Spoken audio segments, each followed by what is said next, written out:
Breaking news. We having a morning show over here, Unique Mecca Audio. I got my two brothers up here. I got Eon Williams from DC Black. I got Bootsy from Street Knowledge Podcast. We're going to let everybody come in, but we ain't going to waste no time. We're going to keep it moving because that's how we do over here at the Mecca, just so that everybody understand what time it is. All right. Hold up. All right, that's it. So everybody can hear me. Tap in. We're letting everybody come in. Let me bring the brothers up. You know, this is Eon. You know, I want to come out. Okay, yeah, here we go. Let me. You know, we can't do this without the intro, man.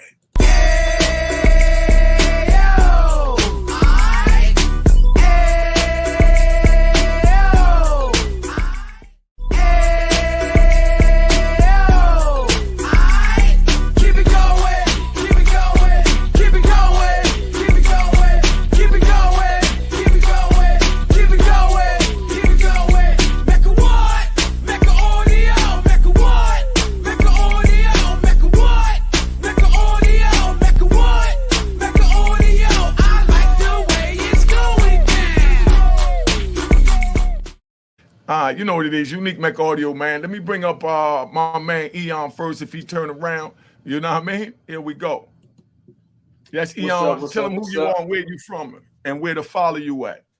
Oh, man, I appreciate it, man. My name is Eon Williams, man. I'm the curator of the DC Blacks movement, man. You can follow me on Instagram at DC_Blacks, the one with the blue check, on YouTube, the DC Blacks channel. And other than that, man, I'm just here to, man, participate in this morning talk. All right, that's what it is. Let's bring the big brother Bootsy up. What's good? What's good? Y'all know what it is. Your boy Big Bootsy, man. Street Knowledge Podcast, man. Harlem representative, NC representative, and it's once again it's a privilege to be up here with my big brother Unique, man.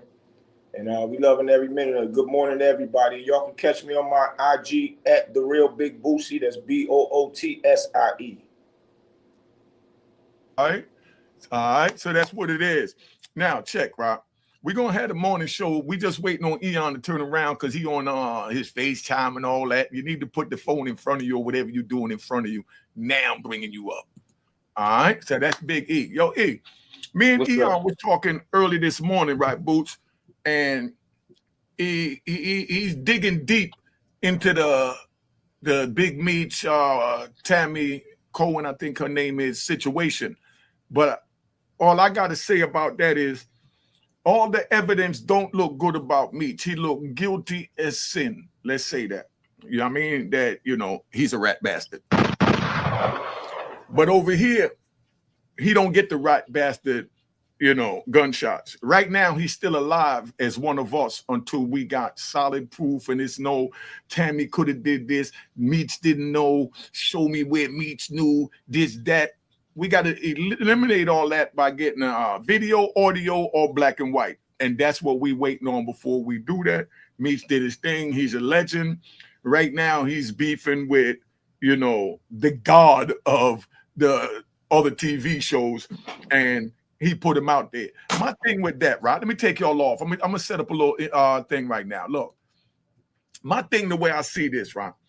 50 Cent gets with the girl Tammy. So when he gets with the girl Tammy, he already knew what was up with Tammy because 50 got the disposal to damn near the Department of Justice as his fingers to be able to see what's going on. You understand? And he had to know that she wasn't right when he took her, and then he had to know that Lil Meech took Rick Ross' girl to the prom. So all this that 50 acting like he, and I'm saying acting, 50 acting like he didn't know. You understand? 50 knew. But 50 was on some business time. He's like, man, I'm going to work this. You know what I mean? I can eat. I can stay in the back. You understand what I'm saying? As long as this rat bastard don't stick his head out. Because 50 already heard firsthand from Tammy how the play went. So 50 knew what knows what happened. So that's why he's not running around. You know what I mean? He's playing games, throwing us little snippets. He gonna throw us another audio or something with him and Tammy. But could you imagine, Michael, we ride? Could you imagine 50 Cent sneak recording somebody? What millionaire does that?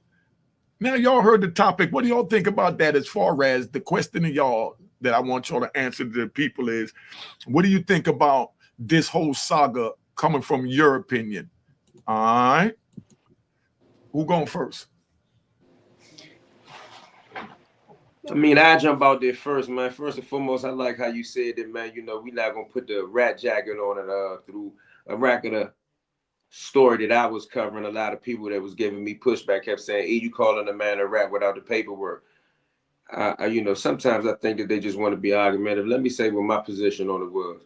First, I didn't listen to it. Then when I seen the connection between him and Tammy, it made me raise my eyebrows. And then when I seen his name all in the affidavits and he wasn't indicted, it made me raise my eyebrows even further. So at this point in time, you know, I feel as though it's so much of a suspicion and so much of a black cloud over his head. He need to address it. And I think what they called addressing it by him saying, never told, never fold, death before dishonor, and come to my concert. I don't think that was an explanation. I think that put further of a cloud over the situation because he avoided it. For him to say that I wasn't going to talk about it because of this or because of that, you can't halfway talk about it either. So, you know, just to break the, like an icebreaker, that's my position on it. It's some suspect stuff going on with it. It's too many informants going on with it. It's too many people dealing with informants. And now we got to say, okay, well, when did they know they was informants? Man, when you on this level of the game, you supposed to know certain type of things. I don't care if you was incarcerated or not. The same way we know that these things went on right now because of Pacer and because Tammy went to Pacer, I believe that somebody from Georgia that was in a position to go to Pacer knew what this was going on when the Tory White case was going on. So that's for starters. Yeah, that was deep.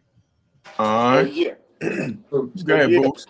My take on it is, like, when he did do that video saying that he never ratted, he was a stand-up guy, I was looking for the Meech that I used to see in like the Smack DVDs with his chest poked out, standing tall, looking real thorough. We the thoroughest crew out, never be one.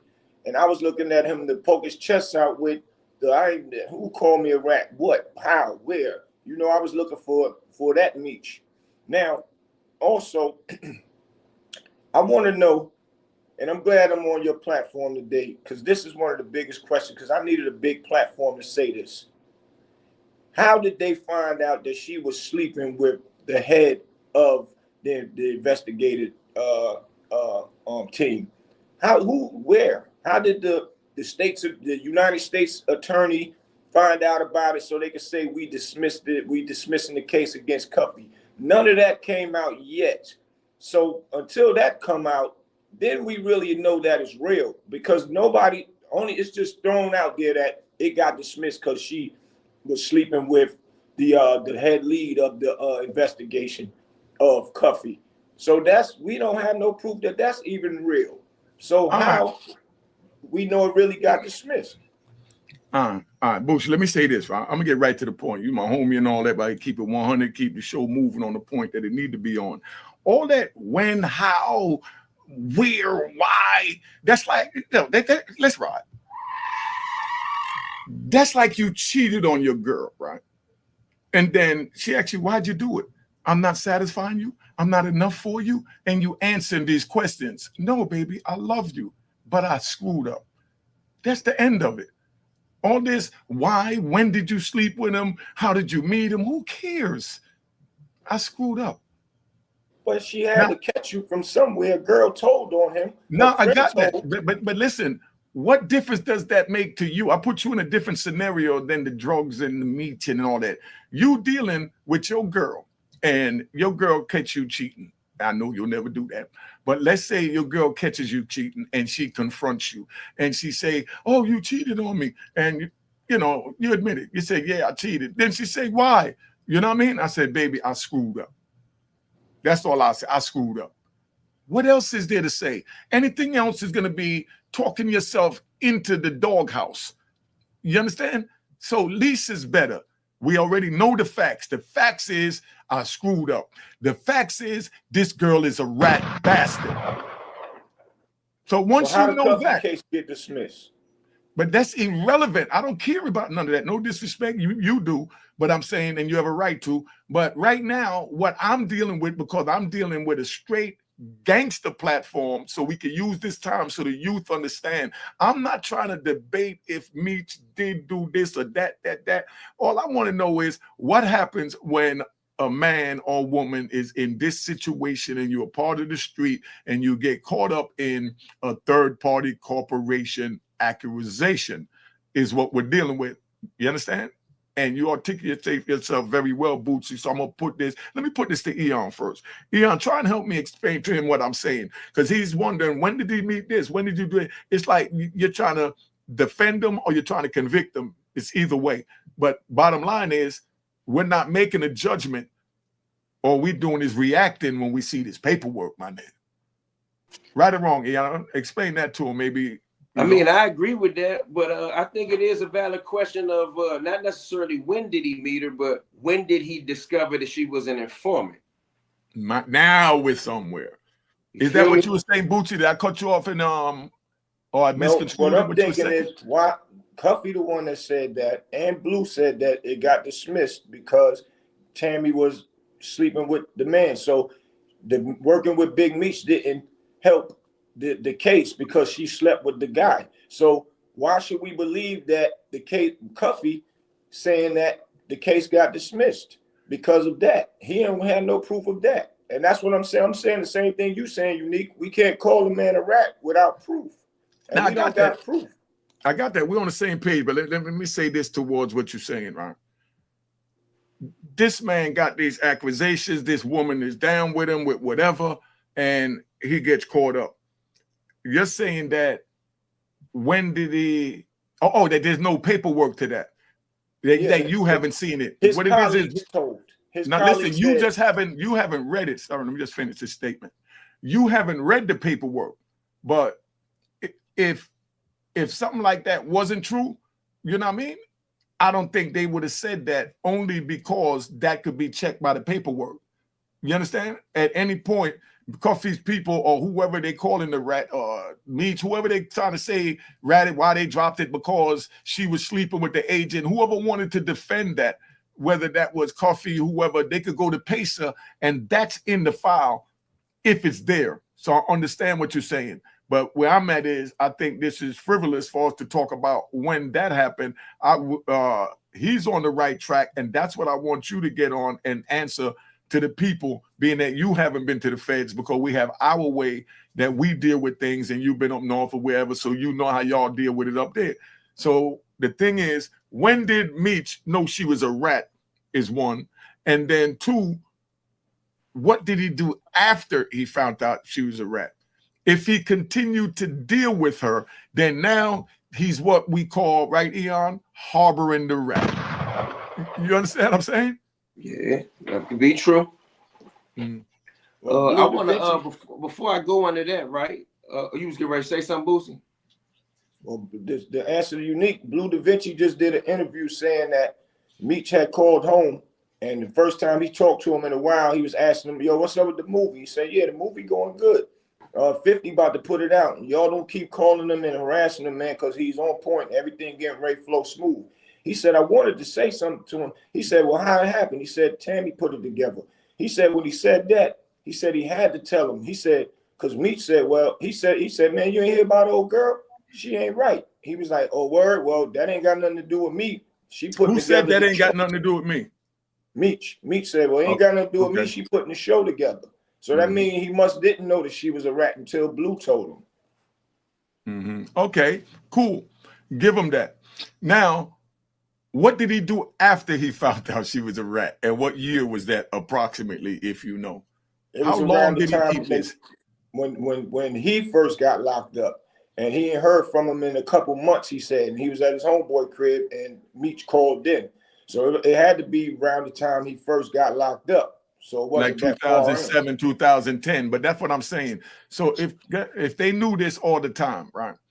Why are they keeping this a secret? Let me say this. Hold up, man, because I'm getting ready to get angry in here, Bootsy. Hold up. One second, take y'all off for a minute, man. I'm gonna get real angry right now. Hey, yo, we got 1,000 people in the room. In 14 minutes, we have 1,000 people, and I got 64 mother effing likes. Don't let me pull out the Tommy gun. Let me pull out the Tommy gun. hit that like button and stop faking before I tap out, man. I'm not gonna waste my time. Y'all ain't sending a super chat. Y'all ain't even hitting the like button. Come on, man. Let me bring my people back up, man. My bad, y'all. Go ahead. It's on me.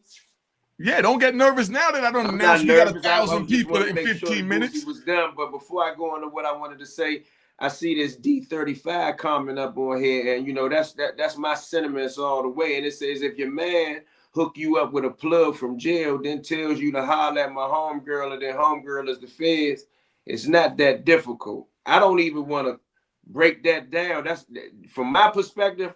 That's the main reason why I even started to read or started to pay attention to it. But let me say this about the whole matter with the thing with Cuffy, right?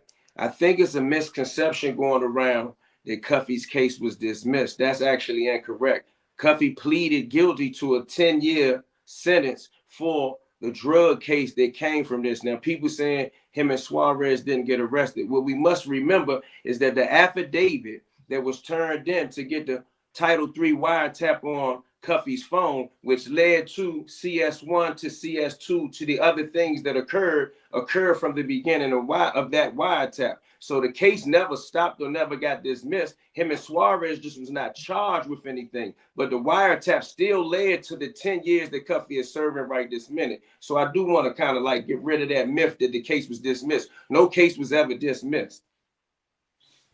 All right. That's what I'm saying. I got scholars on here today. I got street scholars, legal scholars, prison scholars. Round of applause to DC Blacks, Eon, and my man Big Bootsy. All right. Make sure y'all follow them, subscribe, whatever y'all call it, at DC Black Street Knowledge Podcast. And y'all hit that like button, man. We got 1,300 people in here in 20 minutes. And not even 20, 17 minutes, we got 1,300 people. I'm about to turn this off. That's why I do the pre-recorded video. See, they wanted to do the live. I was just going to pre-record them and then upload it because I think it's a disrespect for you to sit here talking and not even getting a like. When you sit here the whole time and you're laughing, you're keying, and you're getting knowledge, wisdom, and understanding, and you can't hit a like button. Come on, man. You know? But anyway, right? Let me get back to where I'm at. What do you think about that question on the front, Bootsy? Who? Bootsy, the question on the screen. Yeah, well, life read is it so first. crazy. Read it. Nah, I heard it. I heard the question. I want them to hear it. The ones that might be driving, you know. What it says? Yo, what did 50 Cent say Meech's worst mistake was to stop his relationship with Tammy? Bootsy, see, when we do this, like, you know, you taught me this. When we do this, when I first came home, right? This Bootsy broke me and Eon. I first come home and Bootsy said, yo, you, man, this YouTube thing is crazy. He said, man, dudes be, you know, watching it in the car while they driving, while they walking, anywhere they at, they with it. They might be at work, you know, they might be doing something and got the phone in their pocket and they listen to the YouTube and that's where the money's at. So bottom line is, once he tell me that, I know that if I do a show, I gotta read whatever is there to let the people know. You understand, that is not looking at their phone, that might be, you know, baking a cake or, you know what I mean, or just walking with their coat on and can't hold their hands out because they glove tight, or they just sit it down because they reading a book and just want to listen to it. You know? But anyway, so what do you think about that statement, Bootsy? Yeah, I don't know. I didn't hear what he said to him, to Meech. Bootsy, you can't see the question on the screen? I'm looking at it, but I don't know what 50 said to Meech. They're alleged that as 50 Cent, you know what I'm saying, spanked him on the internet, as they're saying. They said that one of his admonishments to him was that the worst thing he ever did was to terminate his relationship. Yeah, what's confusing about that? She had his secrets. Bootsy. Oh, well, I didn't hear about that one. That's what I'm saying. Listen. No. Okay, but you know what's going on more than me, way more than me. That's why I brought you up here for you and Eon to break it down. Fact. Okay, so where I'm at is right. Maybe you need to smoke a joint this morning or something. You know what I mean? I didn't know the words what he said to Meech about. Listen, Bootsy, we haven't.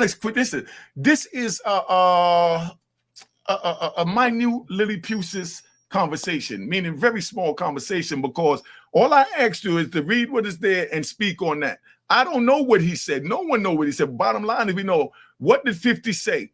You understand? And they're telling you what he said. He said Meech's worst mistake was to stop his relationship with Tammy. 50 said that. Therese Bates is just letting you know this is what 50 said. He's asking you, what did 50 say? And he gave you the answer. So that's the answer. So from what you know about this case, a million times more than me, do you agree with that statement? Yes or no? And what do you think? Morning talk. You got the floor. Yes and no. Yes, because if he found out that she was dirty, he had to let her go and leave her alone. No, is because now if he do let her go, she can go out there and talk crazy about him and say anything that will sound true. And a name like his out here in this world, and he idolized anything that looked bad, gonna travel faster than positive. Negative always travel faster than positive. So yeah, letting her go was the worst thing in that aspect. Okay, all right. You want to weigh in on that, Eon? Man, without repeating exactly what he said, because I agree with that, I would add to the situation, man. This is why people like me, but specifically myself, this is why I don't condone no type of rap behavior, rap sympathizing, or, nobody believing that a person that's an informant or a rap, whichever term we choose to use, why they would be exempt. I'm gonna take a little note out of what's y'all name 50 Cent son when he was trolling Lil Meech. He was like, "You thought you was special."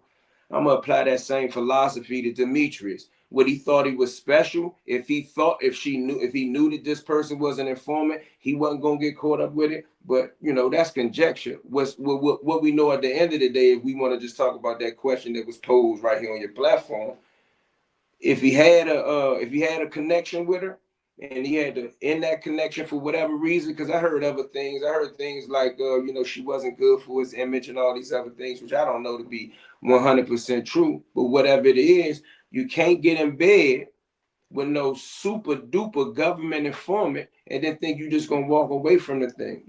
That's what I think this whole problem is, no matter what comes out at the end. But a person just asked me on my YouTube channel, he said, how long are you going to cover this?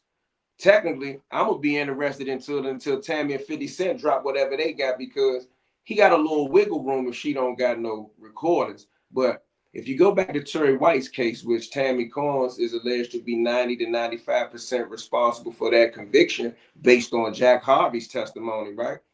And she never wore a wire. Most government informants wear a wire at some point in time if they do that type of surveillance for the FBI or the DEA. They said that this woman did all her recordings on a phone, and she's been doing that since the Terry White case. So without being too long-winded, just to end on this note, I believe that she may have recordings of her and Demetrius talking about what, I don't know. But until this 50 Cent and Tammy Cohen documentary tell all drop, we won't know. But for sure, and like you said something about people being experts, listen, they will AI test that. Just like the princess woman over there in England took a picture and it was photoshopped, and a photographer expert said, "Oh, that's not her stomach." If the tapes come out and Demetrius is on there talking about anything that sounds remotely close to a third-party cooperation, he's cooked for good. If he's not, he got a little wiggle room, but for sure, he gonna have a black cloud over him until this is addressed. And he couldn't give me 100 books on consignment for free. All right, so listen, Rob. You see what he just said? It's like you get involved, right? With the street, there's rules that go with this. And then they say that there's no honor amongst thieves. You know what I mean? Not while a thief is stealing. That's when it's no honor. Let me break that down so you understand, because I feel like riding. All right. Now, check. No honor among thieves. That's when you're stealing. While the thief is robbing a house and his man is with him and he's in one bedroom, he in the other bedroom, or he robbing a grocery store and he in the front checking the register and his man in the back, and then his man see a big bag of diamonds sitting on the counter, he gonna put that in his pocket. That's no honor. But that's a part of being a thief, because being a thief is the worst you could be. You take it from somebody that work hard for theirs, but you don't want no one to take from you. So you have to look at the right way. I used to break in houses. So, you know, what I lose the other day? Okay, the other day, I left my speaker somewhere. I had a big speaker, put it down, had some stuff with me, and I walked away and left the speaker. I'm debating, should I go back and get it? Or me leaving that speaker behind was me leaving all the noise and stress and hate that I had behind me. I said, I'd rather roll with that one. I left the speaker. Speaker cost about 500. Harman Kardon. Somebody found it. But that's irrelevant. I didn't look for it. I didn't go through none of that, you know? And I'm going to say this.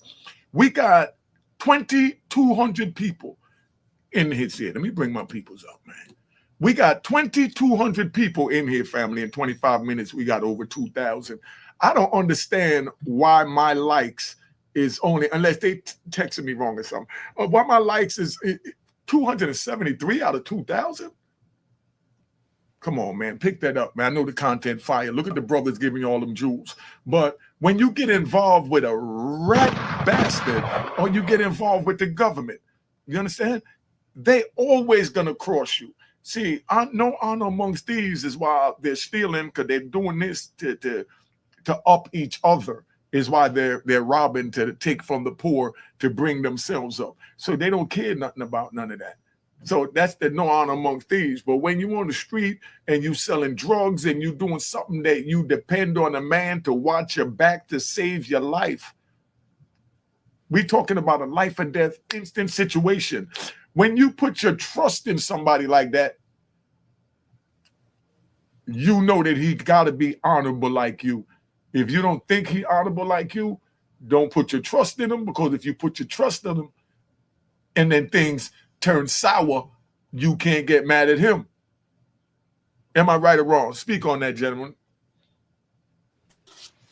Well, I mean, one thing about, man, any type of, man, let's just use the term, if we was on 60 Minutes, narcotics trafficking, you got to trust somebody. You got to trust somebody that you get a product from, or you got to trust somebody that you give a product to. So it's all that people talk about you don't trust. Trust is a part of that type of situation. Now, if I get a call from my man, and I don't want to use a name because it could be, you know, it could be some rap behavior. But if I get a call from my man in prison and I'm jamming, I'm a type of dude that can move, you know what I mean, hundreds of joints. And my man say, holler at this person, I got to trust my man 100% to do that. I'm not the only person to know this. This is not no exclusive information. This could go from the top of the totem pole to the bottom. And then when I go to meet that person, now I got to trust the person. And the person saying, yo, your man told me to introduce you to another person. And now I got to trust this person. And at the end of the day, when we make the agreement to all trust each other, and a person send me, you know, what's equivalent to Antarctica of work, and the peoples is the feds, who am I supposed to blame, bruh? Like, forget all this, is he a rat or is he not a rat? Who am I supposed to blame? So what we gonna say now? Like, I've been getting a bunch of wild comments about me just covering the matter, but what we supposed to say? Demetrius made a mistake?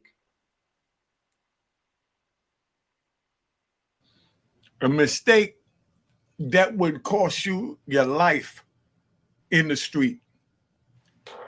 I know a rat bastard that just got his head torn off.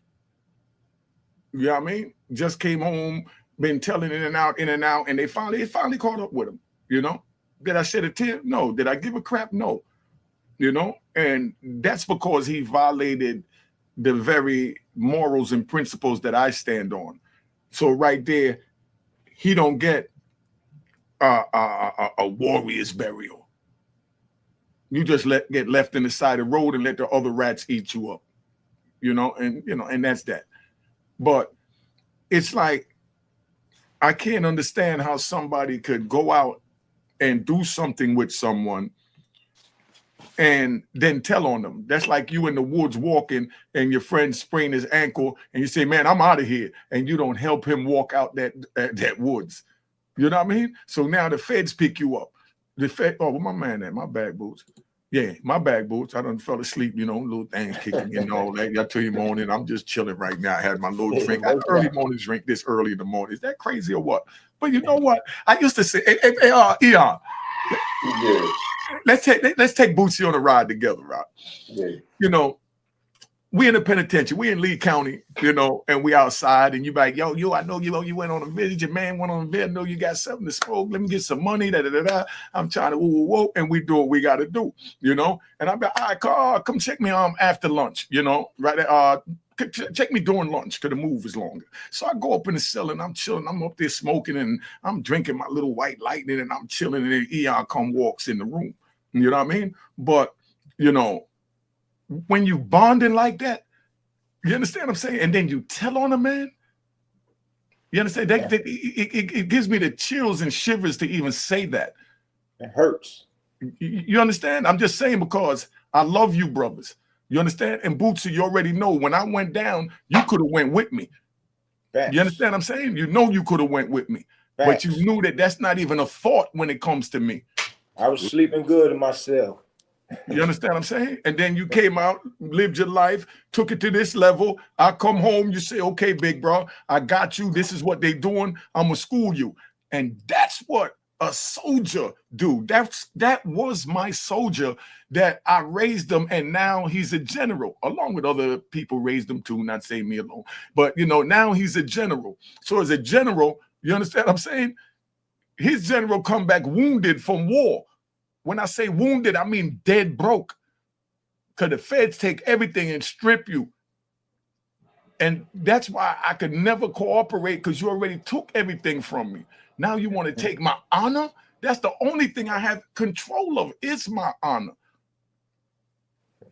And the only way to take my honor with me is to not open my mouth. Facts. And like I said, this man right here, y'all done heard the stories that me and him hustled and all that together. So you already know I could have told on him. But when I come home wounded from war, he took me to Queen's Flip to give me a hand up, not a hand out, to start this YouTube movement. That's what my brother you're looking at did. You understand what I'm saying? And from there, I just took off and boom, you know? And then I had to talk him into, don't you got a YouTube channel you used to play with? Because you know all about this. Man, start your shit back up. What you doing? Facts. And I pushed him to start it back up. Facts. When it was shut down. Yep. And then we got my brother Eon up here. My man from the penitentiary. He gave me a book, man. If y'all don't go buy this book, y'all deserve gunshot, gunshot, gunshot. No lie from my heart, because if it was some trash, I would tell him to. But this is one of the best books I ever wrote. And this was a part of the inspiration that I could write my own story when I read that book. And he didn't even know this. I'm telling this for the first time. And I'm going to tell you the title of the book, Fast Lane. That joint is a movie. Listen, I've never read a book more than once, Egon. I read that book about a total of 3 times from going to the hole. And you know how books pass around that we leave behind? Yeah. And the book was on the cart when they came by with the book cart while I'm locked in the shoe and nothing but my underwear and t-shirt and a pair of on flip-flops. That's why I can't stand these dudes that wear them in public. Why would you willingly wear flip-flops when the government forced you to wear it? Do you know I had all kinds of beef with the feds? Because certain jails you go to, they tell you they want you to wear, what they call it, they tell you they want you to wear jellies on the visit. Remember the jellies? Yeah. They give you some jelly beans that females wear. These shoes called jelly beans. And they want you to wear this to go see your wife, your kids, your mother, father wearing some girl flip-flop plastic jelly beans. And then I come home and I see dudes wearing this willingly and no one is forcing them. I mean, that's just how it affected me. That's why I can't stand the flip-flop in public rat bastard. All right, but anyway, back to Eon. When I read Fast Lane, man, and Fast Lane, y'all got, tell them where to get Fast Lane, man. That's you can get it from EonWilliams.com, or you can get it from Amazon. Amazon to get it to you about 1 day sometime. All right. So that's what I'm saying. But Eon now, Rob. Eon, when I read that book, I just learned how to read. You know what I mean? I just learned how to read because I just learned how to read. I got my GED and learned how to read in 1998. You know what I mean? 64, 34 and 9. So I was like 34 years old at the time, whatever it come up to, right? But when I learned how to read, I read slow. Like I just told Eon, he showed me a bunch of legal papers. I said, yo, I don't do my show like that. That's too much research. That should take me about 3-4 hours to read. But I already know how you move. It's only going to take you about 30 minutes. But one thing that I noticed, there's certain states that the blacks in that state, their educational level is up there. You know, DC, Detroit, dudes from Detroit that I met, DC, like the Midwest area. Those type of dudes is real articulate, like they took them to a special kind of school or something, or they just wanted to learn maybe. But I mean, and you see a bunch of them in the law library. Yeah, but that's what I'm saying, you know. But Eon, when I read that book, it made me go back to my cell and just start writing on a piece of paper. That's how Raw in Harlem started from when Eon was way back there, you know, 2003, 4, right around there. When we back there, I started writing one little, you know, chapter every night of what I remembered. And I stayed in the timeline and kept going. I just all the good stories that I would normally share with my cellie, because I had a cellie at the time, but he wouldn't understand these stories. So I had no one to talk to when they closed the door. So I just sat there and, you know, started writing with a pen, and I didn't even know how to write. I'm just learning, so you can imagine what it looked like. When I took it to the dude to type it, a dude from DC was the typer. He had 2 twin daughters, right? When I took it there to get it typed, I had to explain to him the words I said, and he took the paper out and fixed every goddamn. He rewrote the whole thing with me in the library for a move, and then typed it for the next move. I went through all that for Raw in Harlem, but that's because I knew I could do it, because I read Fast Lane by Eon Williams, and that joint blew my mind. Anytime that book came in my cell while I was confined, I read it. And that's the only book I ever did that. But my favorite book, though, no disrespect to you, Eon, is that kid, Al Sadiq Banks. Oh, he got Block the Party? Stick up. Yeah, Block Party with the mayor. Shout out to my man, Al Sadiq. Shout out to New Jersey, man. Brick City, man. They don't understand. These are the prison movies. These are books when you locked in a cell 24 hours a day, 23 hours a day, and you reading certain things. When you could read something and you become there and you escape where you at here, that's when you know that's a writer. That Al Sadiq Banks had a series called The Block Party. It started with, I think, Stick Up. Yo, that's another author, man. But let me get back to this. It's a morning show, so we just rock it. Yo, we got 3,500 people in here, right? We got 3,000 to the people in the group. Yeah, check it. We got 3,500 people, and we only got 411 likes. Do y'all see anything wrong with that? They disrespect you like this too on your show, or it's just me they disrespecting? Yeah, that's wild.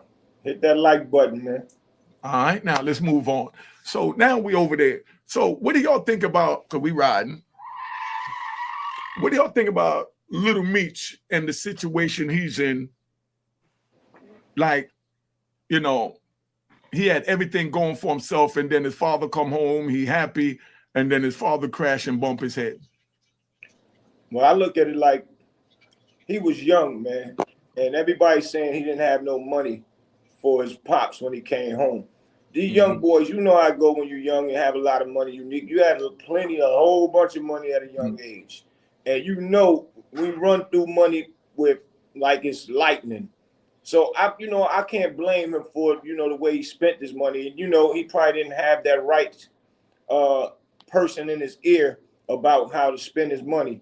And I was also saying, well, maybe his pops would have been talking to him from jail. Put up $500,000, keep that to the side just in case.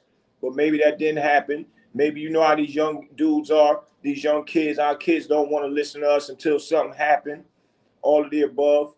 And then now leaking into his father having a problem with 50 Cent. He was a baby when his father was locked up. So he probably still didn't understand street ethics, street morals, that once your father, your mother, your brothers go through something with somebody and you still got love for them, you're going to have long distance love with them and stand by your father. And now this got him caught up in that situation, because now 50 showed you that once I got problems with your father or your brother or anybody, I can't rock with you no more.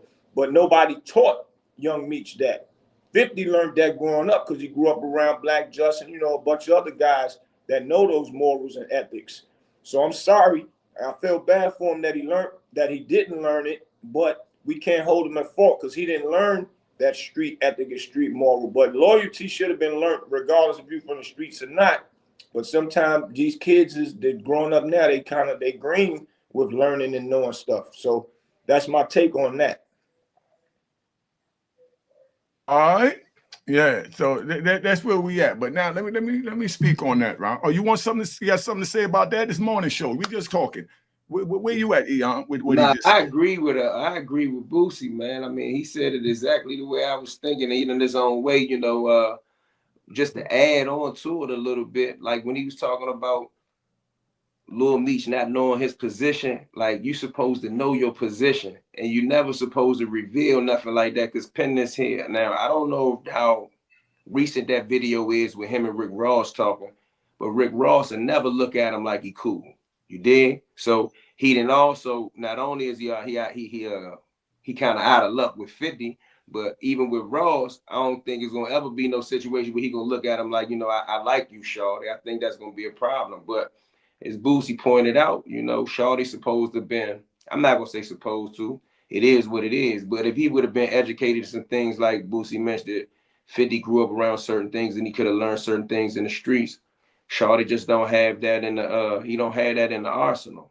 So, you know, sadly, he don't know how to play the situation. He don't know how to play this at all. Like he ain't grew up in the game according to what I understand. So, you know, I think Shawty in a bad situation. He played himself, but one thing I probably can't mention, they said that it was some type of post in his close friends where he found it funny about something that was going on with his father and that, you know, people gonna screen record you. 50 alleged that he saw that and that, you know, he knew he was a snake and he needed to be treated like his father. So that's my take on it Hold on. What was that he saw on the tape? I didn't hear about this one. What was that? Yeah, I didn't even watch the video, but it was some type of video where they was alleging that Big Meech had a response to whatever was going on with 50 Cent or at least the social media platform. And they alleged that Lil Meech and his close friends on Instagram shared something to the fact that he found it humorous. And they said somebody sent it to 50 and 50 said, okay, I see you think it's funny. I hear that, bro. I hear that. You know, this is what's going on, right? This how going with 50 Meech, Little Meech I'm talking about, right? 50 got a beef with the daddy, right? 50 right now, he's standing on morals. You understand? See, being that 50 is in the entertainment game. Let me get a little ride here, right? Being that 50 is in the entertainment game, right? He could straddle the fence and what the social media call work with a rat. Not saying that Meech is a rat, because like I said, he still got wiggle room, as my brother used. But he got Meech labeled as a rat. You understand? He figured that he was going to harbor that rat so he could eat from the rat. That's like when we in prison, when the dude come that, you know, millionaire come to the pound, no matter what race, black, white, Spanish, Chinese, whatever, somebody from that race is going to push up on him to do what they call the soft press. You understand? And if he's hot, you understand? It ain't even no soft press. It's straight up. Look, we know you hot. In order to stay here, this is what you got to do.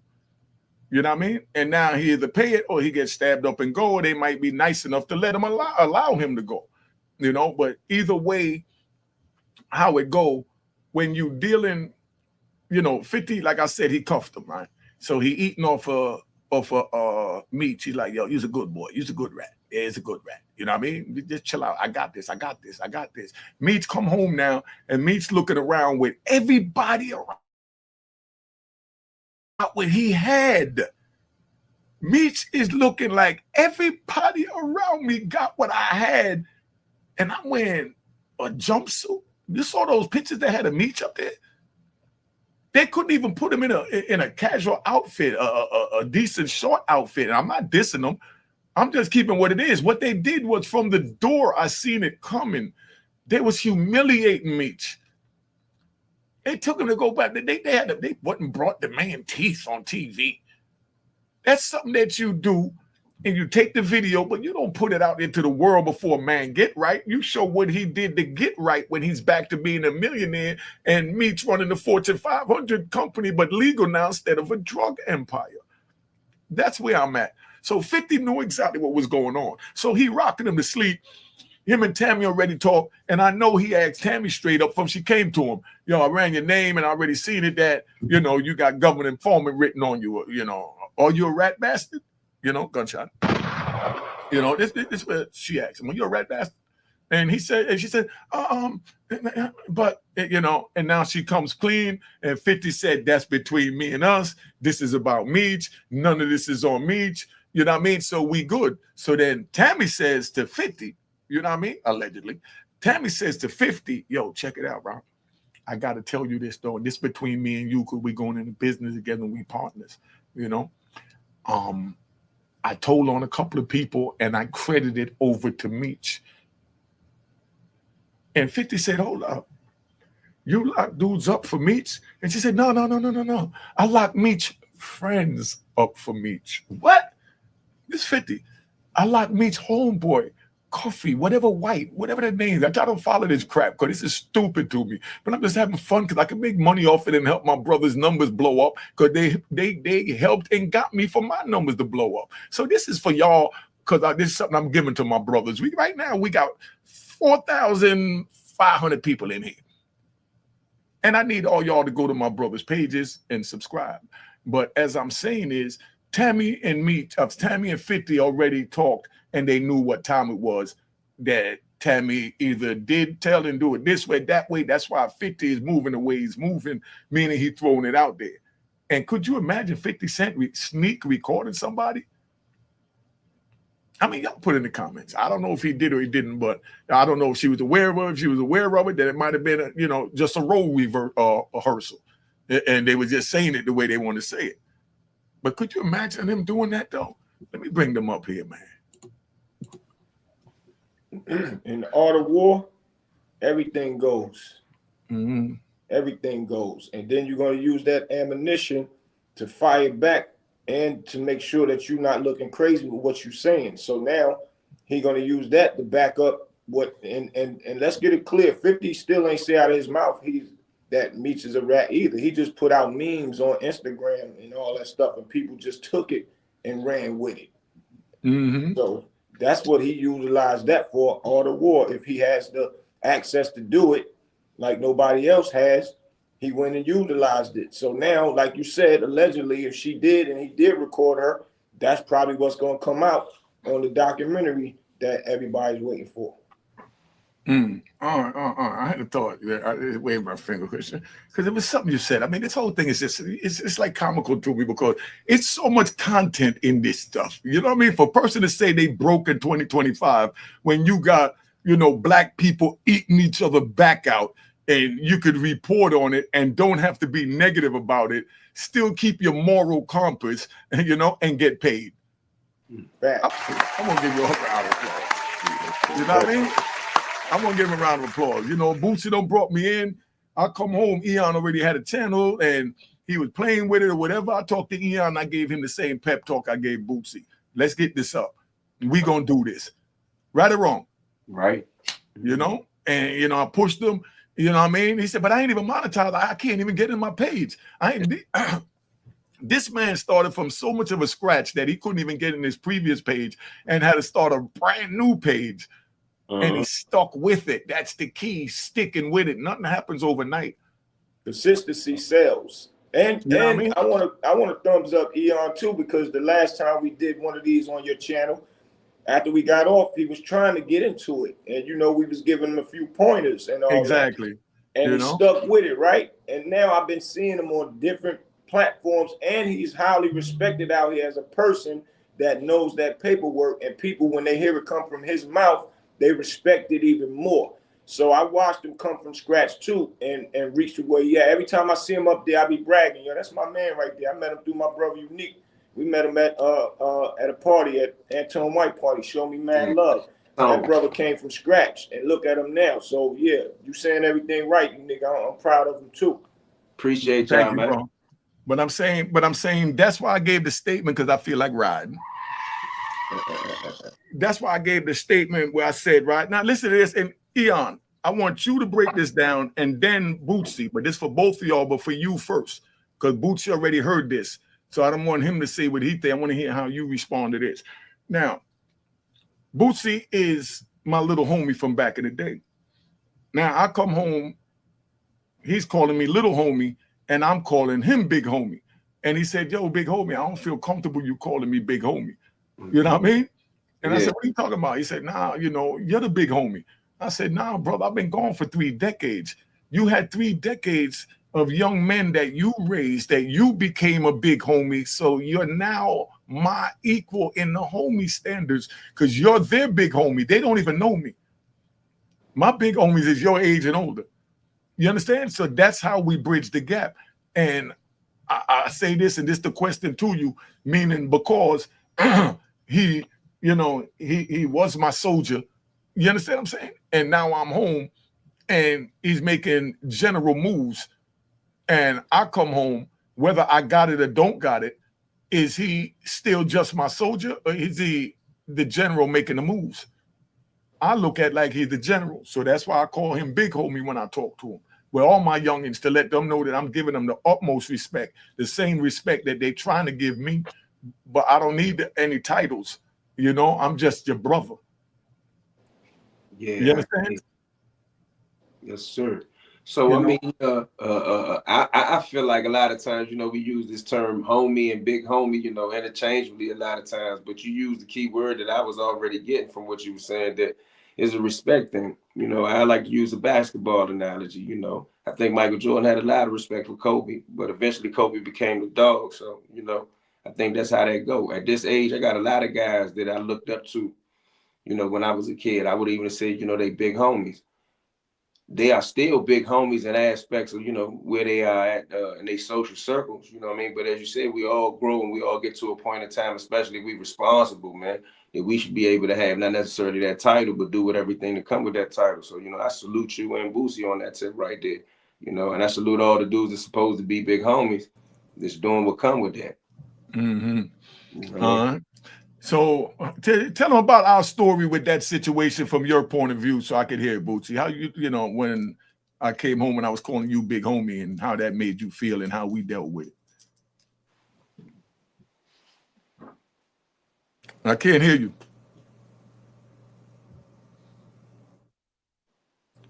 Yo. That's you, Bootsy. Say something.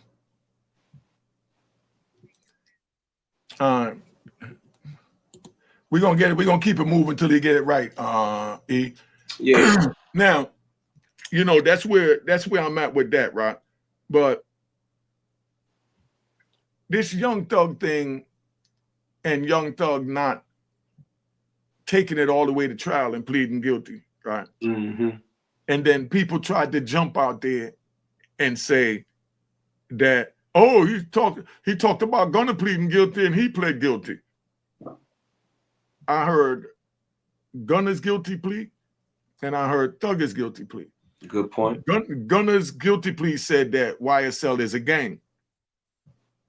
Young Thug's guilty plea left out whether it was or wasn't a gang. They never stipulated to that, so he could move forward with YSL like if it's a record label as what they defended it as, and they got that in the agreement. So my question to you is, how could they mix these two up, Eon, to try and make, you know, a dude that says, yeah, we did this, we did that, and we a gang, and another dude that said, no, we wasn't a gang, I did this on my own. This is what I did. I'm pleading guilty to what Jeffrey Williams did, period.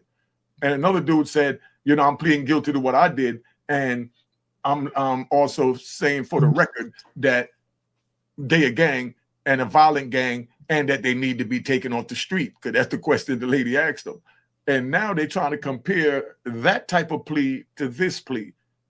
Please teach me what I'm missing right here. This where I'm your little homie right now. You're my big homie. I like how you said to lay the foundation for the question, because technically I know that you fully understand what it is. But let me add one more thing to what you said when you said he pleaded guilty and he said the YSL is a gang. That's one thing, but it's secondary to the fact that he said in that plea, and I think it may have been the second thing, but don't quote me on that, but in that same plea, he agreed that he and Jeffrey Williams was in a car with drugs and a gun. Now you implicating your man and your co-defendant in a crime. That's the biggest difference for me. Now, ain't nothing wrong with taking no plea if you take a plea for just yourself. But in his plea, it had Jeffrey Williams and him in a car with a strap and guns as well, guns and drugs as well. So you can't do that. And it ain't nothing like it. But you know, the focusing on your point, yeah, Thug plea is for him, and ain't nobody go down with it. It's just for him. He ain't had to say that Gunna did nothing. That's gonna always be a no for me. Ain't no way around that one right there, Unique. You can't say that me and Unique was in a car with a gun, and Unique ain't agreed that he was in a car with a gun. Hey, you know what? That takes me, you know, all this takes me back to prison. Yeah. All this takes back to prison. You know how we use the three-way calls, right? Because you know they say, oh, Diddy's so violent and breaking the prison rules because using the three-way call. You know what I mean? Using someone else's pack number.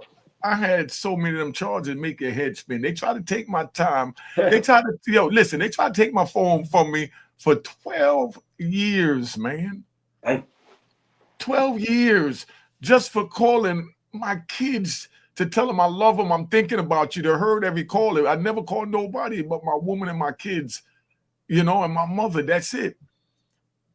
And they wrote me up for this and tried to take my joint for 12 years. And even the BOP department, they even threw all that crap out.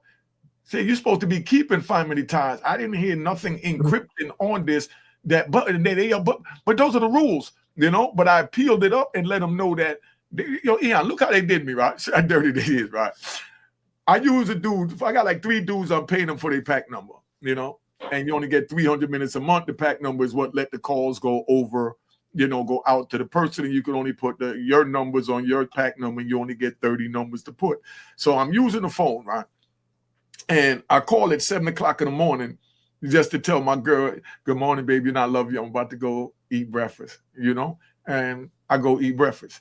Then I come back in because you got to wait 30 minutes. And then at 7:35, I get back on the phone and I say, you make it to work yet? You know what I mean? She's like, nah, I'm almost there. Hold on, just call me back. I'm driving. So I hang up. I wait another 30 minutes and I hit him again. So every time I called, they added each one of those up as me using somebody else's pack number and gave me an incident report for each one of those. And they gave me 24 times I used, not the 3 that I had, the one pack number. One day I used the phone 24 times. That's only because the other dude's minutes was dead. But he just got validated. So I used it 24 times, making little 1-minute calls. And they tried to take my phone privileges to call my family, kids, and everybody for 12 years for that one pack number. That's crazy. So I said, ho, nah, we can't do that. You know what I mean? I said, I use one pack number. They said, yeah, well, you use the phone X amount of times. I said, but what is the charge? She said, unauthorized use of a pack number. Yeah, I said, yeah, right, of a pack number, right? She said, yeah, you had someone else's pack number. I said, okay. So I didn't have multiple people's pack number. I just had one person pack number, right? She said, yeah. I said, so then how could you sit here and try and sanction me for 24 times using one pack number? I didn't dial 24 different pack numbers. Oh, you think you smart? Get out my office. Get out my office. Sound like that 924C stacking. You know what I mean? Exactly. Thank you. So what she come back and do now is they went back, listened to call and found some more calls on the other 2 pack numbers. So now I go back there with 3 charges.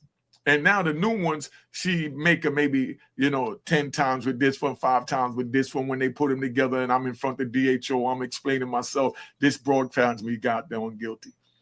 I wrote to the appeal to the joint, and when I appealed it to them, I showed them that I used 3 different pack numbers, and I was charged with using 3 different pack numbers.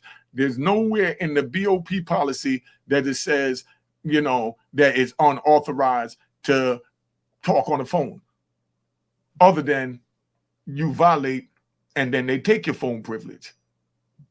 So it didn't make any sense. But anyway, I wound up beating it, and then They told her to re-sanction me, so she wound up giving me 6 months for one, 6 months for the other, and took my phone for 18 months. I broke it down from 12 to 18 months. You know, you're in prison fight. Is that crazy or what, though? You know, we ain't going to court in the prison for stupid stuff like this. And if you don't stand up, you end up taking everything. Man, I ain't never seen nothing like that. But, you know, so that's where we at with that, Rob. So Lil Meech is the one that I'm really concerned with, right? And I'm concerned with Meech is that he don't know what time it is as far as how the streets move. Because when he sent 50 Cent that letter, I seen a letter that he sent 50, and he was saying, "Oh, I understand why you did that. My dad was just, you know, text messages. That was a text message. Yeah, the text message. My dad was just trying to get with him to XYZ, you know. So, and oh, you know, I'll give you the shirt off my back. Dog, the nigga accused the father of being a rat. Right. Forget that show. Forget that show. Go strap up, 50. Right. That's the Meech we thought they came home. That's why I say they look like he on medication. Because he didn't even get angry for someone to have to calm him down. They should at least have him act out that he's angry. He sat there like a goofus talking about. Lil Meech should have said, "I'm not doing that show no more anyway." Now, yeah, once he said that, that should have been the response when he said, "What little show, Ninja?" Yeah, shit, I ain't doing the show. Man, screw your show, and thank you for making me a star. I'm going with my daddy. Facts. You know what I mean? That's what he should have said.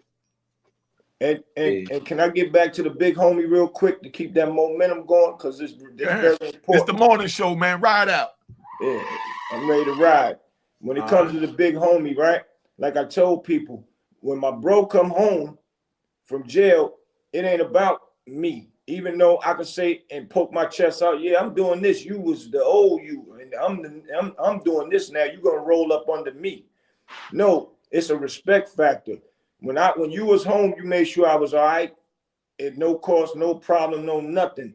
So out of respect and loyalty, when you come home, it's a must. I put my brother back in position, not just because of well, yeah, all the way because of who you are and of the fact of the matter, you know things that I don't know. You know people that I don't know. So you just got to get back in position so you can get over there and pull other strings and pull me up. So this is a prime example right now for what you're saying. And I appreciate your words on this joint for even acknowledging that. My thought was put my brother back in position. Once he in position, now he gonna lift me up. Look what's happening right now. This is an example to the youth. My big brother, Unique Mega Audio, I seen him doing this podcast thing. He was getting little numbers and he was being consistent with it. But I'm like, yo, I'm gonna show you how to go ahead and put it in perspective. Put it in perspective. He never looked back. Now look at him. Got me on his show and helping me push my podcast. It's called Being Each Other's Crutches. So that's why I was always going to refer to you as still my big homie, because I get a certain age, you still get a certain age. You always going to still be that, older than I am, and I'm going to be right there next to you regardless. But I respect you for saying that. And most people, I was watching a Wallow joint, and Wallow said him and Gilly get along so well because they don't have egos. Me and you don't have an ego. I know who you is. We never had no spats about nothing, money, nothing. Only thing about certain things, you might be telling me something. We just have different agreements with certain things. But other than that, the big homie is still somebody that's to be respected when they come home, and we put him on that pedestal, not because he was drug selling. No, he just went in there and been a man, and they bring no other men in there and take them away from their family. So that's what we celebrating. And when your man come home, you put money in their pocket. You make sure that they good. And that's going to show the youth, don't go against your brother, ever. Always make sure that you respect the man for who he is. I respect you for who you are, not for what you can do and all that. But in the same token, yes, for what you can do, that's going to make me and you better. That's going to make your family better. That's going to make my family better, all your other friends better. So that's why I say, man, you still my big homie regardless, even if you do call me big homie to you in public. Regardless. That's a good breakdown. What you got to say about that, Eon? I like to hear the young people talk to the younger people. Oh, man, that's definitely a good breakdown, man. I see a lot of people say that they don't have no big homie, you know what I mean? Oh, pause, Eon. Pause. I think we deserve a round of applause. We got 6,000 people in the building in an hour. We got 6,000 people in the back in the building, and we got 612 likes. Could we please get these likes up, or do I got to fire these gunshots? Somebody tell me something. You know what I mean? Go ahead, Eon, finish up.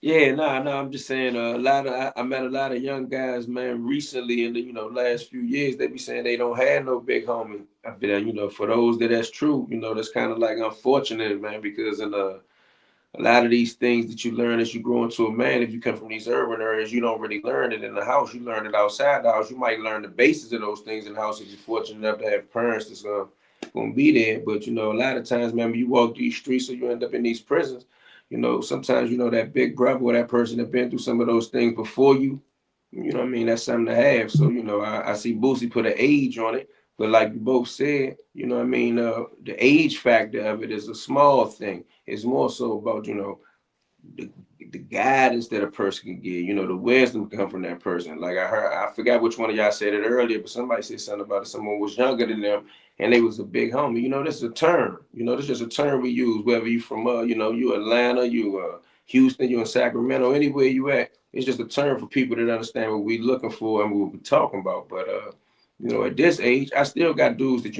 mentor me and all those things. I ain't ashamed of those things. If you don't got those things, that's unfortunate, man. So, I agree with that, and I salute Boosie for being able to even articulate that, man. Yeah, you think? Matter of fact, you feel like giving him a round of applause? Yeah, sure. Why not? Yo, it's 10:52. We got 6,000 people watching this. I want to thank everybody for watching this.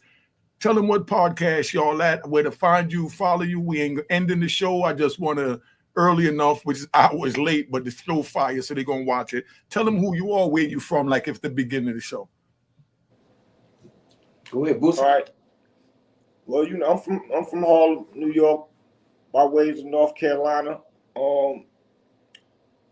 My podcast is Street Knowledge Podcast, where I'm gonna give y'all knowledge. Same thing.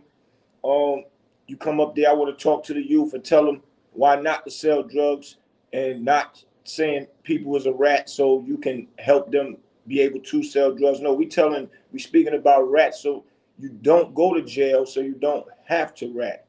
And I like to just give a lot of knowledge of loyalty, same thing what we speaking up here, loyalty, and give advice to certain things and certain ways to go to make things better in your life. And don't always get caught up in the world of being, you want to be better than somebody else, man, because we all we got out here, man. And if we don't look out for each other, we ain't gonna win. So yeah, I'm from Harlem. My podcast is Street Knowledge Podcast. Make sure y'all go up there, hit the subscribe button, man, and hit the notification so y'all know when I'm up there. Come talk with me, man. Whatever y'all want to know, we can do that. And you can hit me up on my IG. I am the real Big Boosie. It's spelled BOOTSIE. So yeah, y'all come hit me up, man. Yeah, shout out to Boosie, man. I'm Eon, man. My YouTube channel is DC Blacks. My Instagram channel is DC Blacks as well.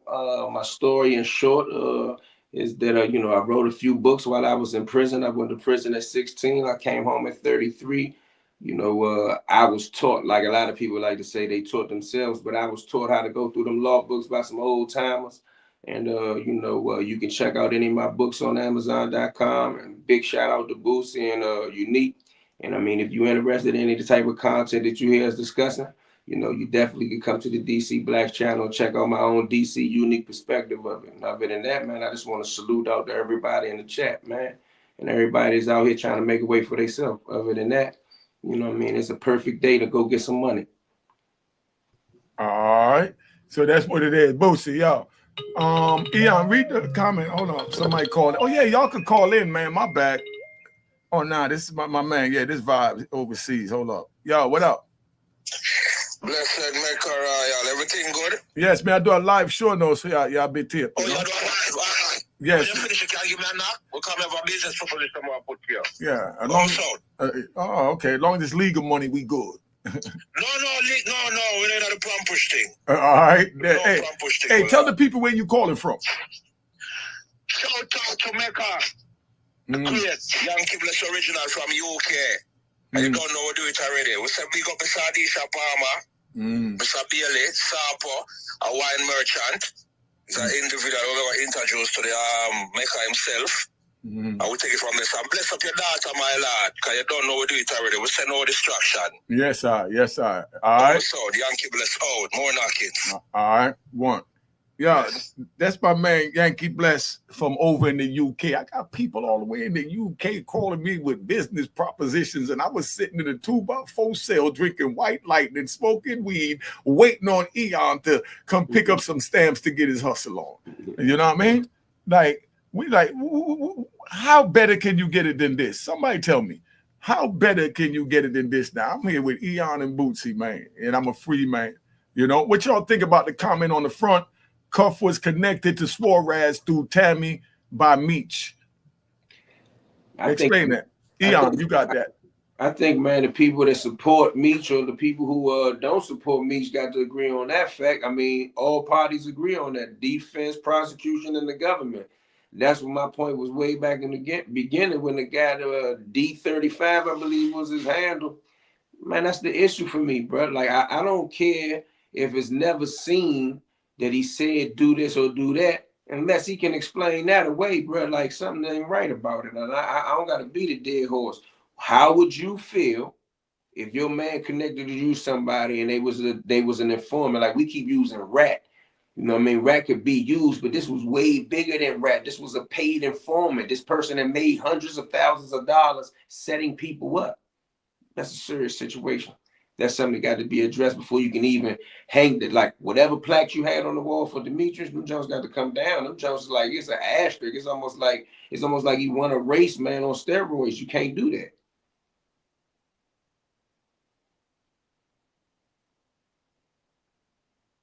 Can't hear you, Unique. Hold on. I got a caller on the phone. Tell him where you're calling from and who you are. And 267 that's calling, I will call you back after this. So listen for your call. Go ahead, family. Yeah, this is ZB straight from Dade County, Miami, and I want to give some clarification on this because you know the Lil Meech situation is unfortunate, but you know. If you really grew up like down here in Miami, a lot of them boys from BMF was down here. I mean, I got pictures with these dudes back when I was 18, 19 years old. Them boys used to tell us to stay out the streets. You know what I mean? So it's just the fact that, you know, I really truly believe what Big Meech did because we've been hearing about the snitching allegations back then because a lot of people don't understand in perspective.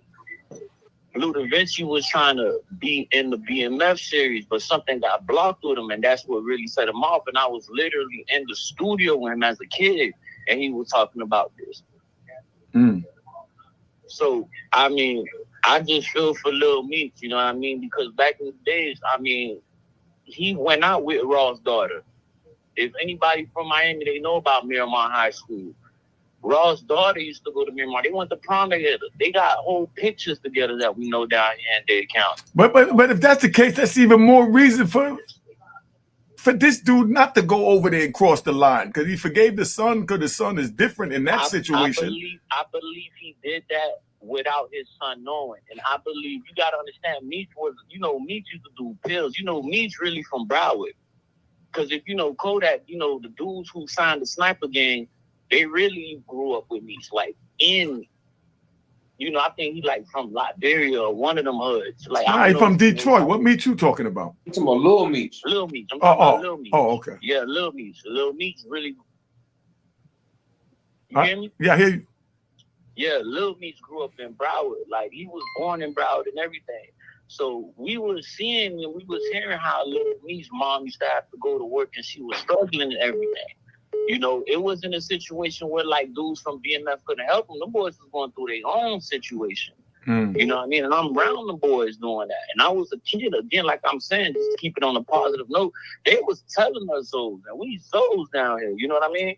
They like, man, y'all boys, now we in the Hit Factory. And this was around the time when Lil Wayne was walking around the Hit Factory with the F Cash Money scully on. So it's a lot of ins and outs to it. I just don't want Lil Meech to catch the whole fight because, you know, even though Lil Meech, you know, it's hard, like the 48 Laws of Power say, avoid stepping in the great man's shadow on the great man's shoes. So my old boy, my dad, my father, you know, he come from a hood. He come from a whole clique called Fat Boys. And he did 27 years off of conspiracy. I've been arrested 8 times, so I know what Lil Meech go through. My heart goes out to him because it's hard growing up without a father. And I'm still in my 20s. You know what I mean? So how old are you? I'm 27. Damn, I thought you was older than that. You got all this history. Go ahead, finish.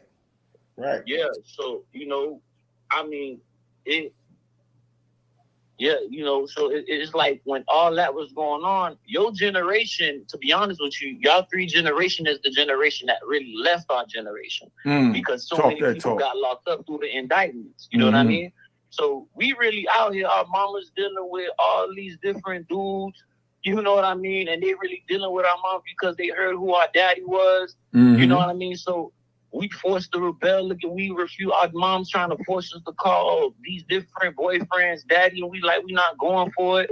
You know what I mean? So going to the streets wasn't a situation. It was like, oh, we trying to be cool. Going to the streets was like, man, I'm going to school, and me personally, I'm an only child. So it's like when I'm going outside my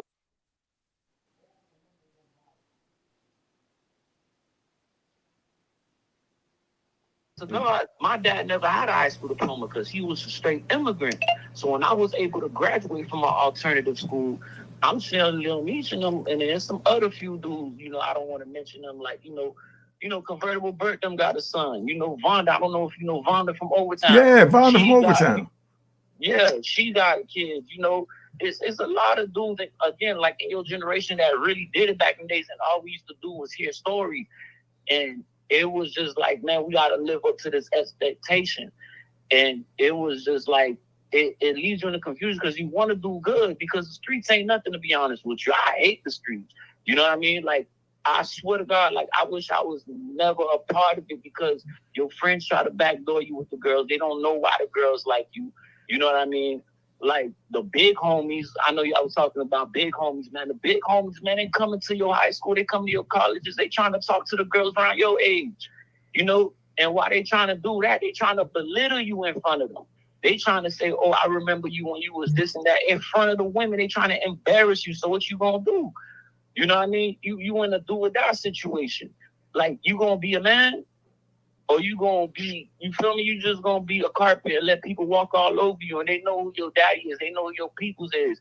And I mean, just to get off the whole subject, my cousin, if you go researching, my cousin who I talk to like almost all the time, his name Johnny Charles. They used to call him the Angel of Death in Miami.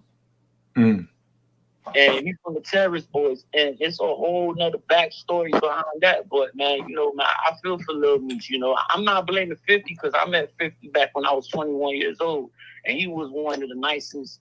You know, I don't know if I cursed niggas because that man was the only one. Like, he stopped all his staff. He was like, "Come here." He took my number down and everything. He told me, man, look. He put his hand. He shook my hand. He was like, man, the only thing I'm asking you is to stay out the streets. So I can't talk all bad, man. Like, behind closed doors, man, them boys really looked out. They hurt my heart for all this. Man, that was a good one. That was a good one. Man, that one left me speechless. You spoke so articulate.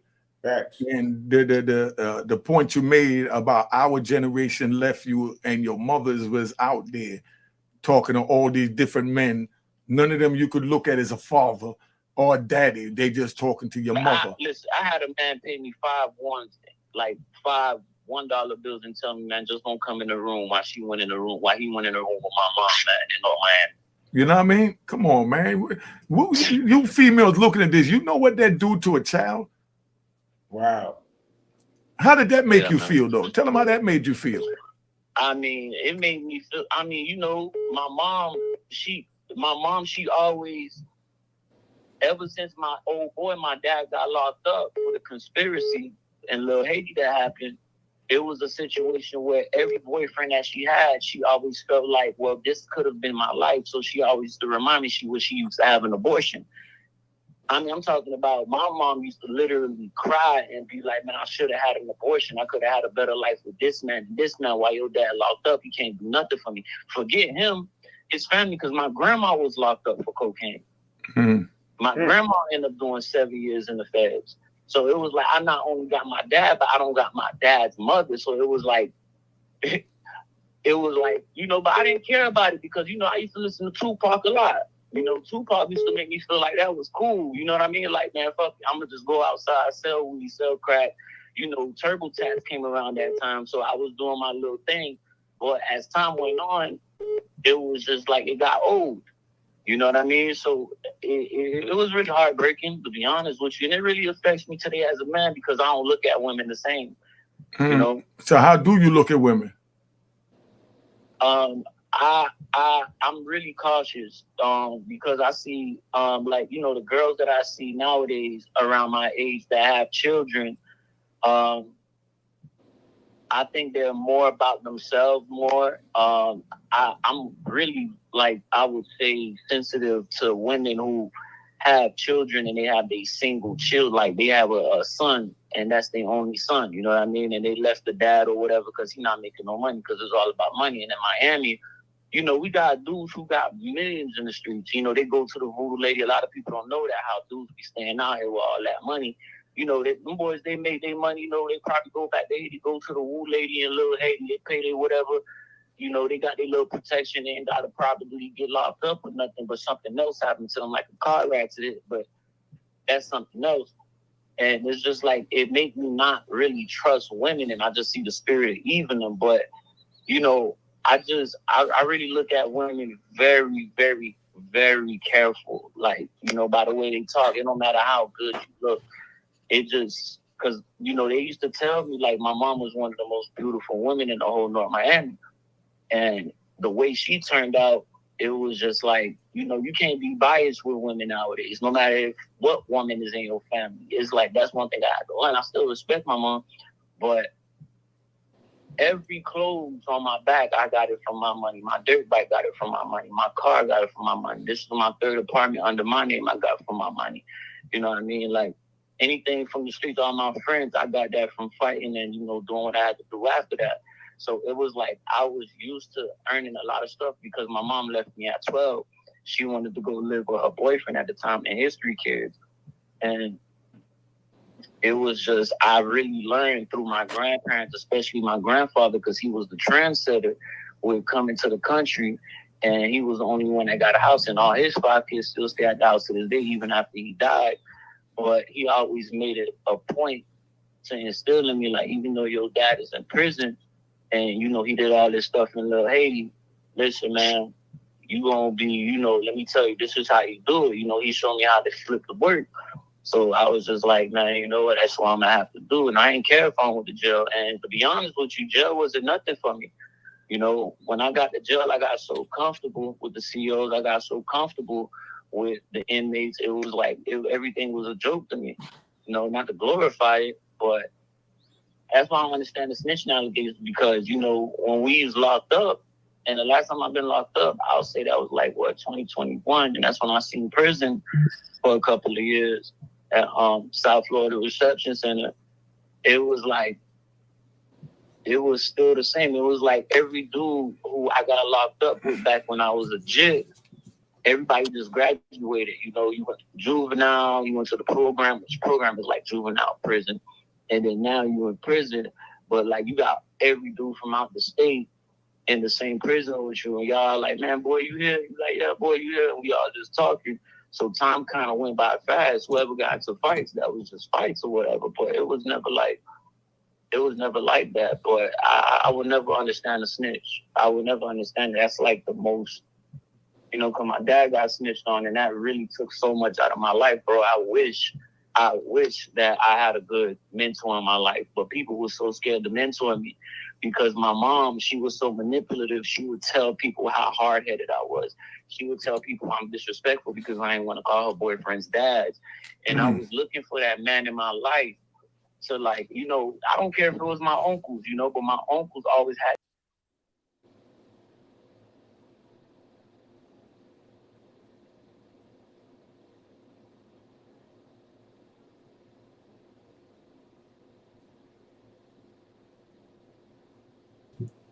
That was real deep, man. That was real deep. But man, all I'm gonna say, man, you're a very intelligent, articulate young man, and it's good that you was able to process what you seen in your life that led you up to where you are in your life, like you said, being arrested 8 times or whatever. So at least you got a grip on what the foundation is. So now you just got to shake those roots loose and spread some new branches. You know what I'm saying? And it sounds like you're on the right path, man. This is my number. Text me your name if you want to keep in contact. We can most definitely do that. And I'll be, your big brother, not your daddy.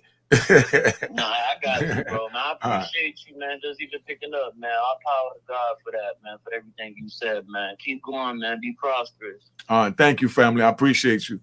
Y'all want to say something to him, Boots?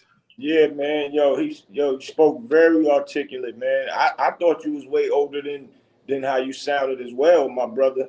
And keep your head straight, because you're on the right path. For you, it's like a person that used drugs. In those classes, they tell you the first thing that make you be able to get to win and get off drugs is admitting the problem first. And you admitting the problem. You hate the streets. You witness jail, so you know that it's a problem. And your next step now is to go out there and create something positive. It's too much going on. We got the power of the internet, can make a lot of money. You can market whatever and sell whatever off the internet. So you're on the right path, my brother, and I commend you. Yeah, I commend you as well, bro, man. You know what I'm saying? Keep thinking for yourself. Think outside the box. You know what it is. You got it all figured out right now. You just got to apply it, man. I salute you, bro. All right, let me call my man back, D35, see what's up. If you call and I don't answer, I'll call you back, so listen out for the call back, all right? Yo, what's up? What's good? What's good? No, I'm just I want to comment on the Meech situation. You do know you live, right? Hold on, you do know you live, right? Yes, sir. No, I just like to say that because I don't want nobody to get up here and later on say Nate called me and didn't tell me. And I know it's a lie, but I just try and keep my honor intact. But go ahead. Oh no, okay. So I just got a question. So if Meech orchestrated to deal with Cuffy and Suarez, why isn't on the indictment? Why is he not indicted? Either he corroborated or he an agent to me. You see what I'm saying? That's how YouTube is. I love the way you said that, right? And we're gonna have a good, intelligent conversation. You just went right to all the things that fit that he's a rat bastard.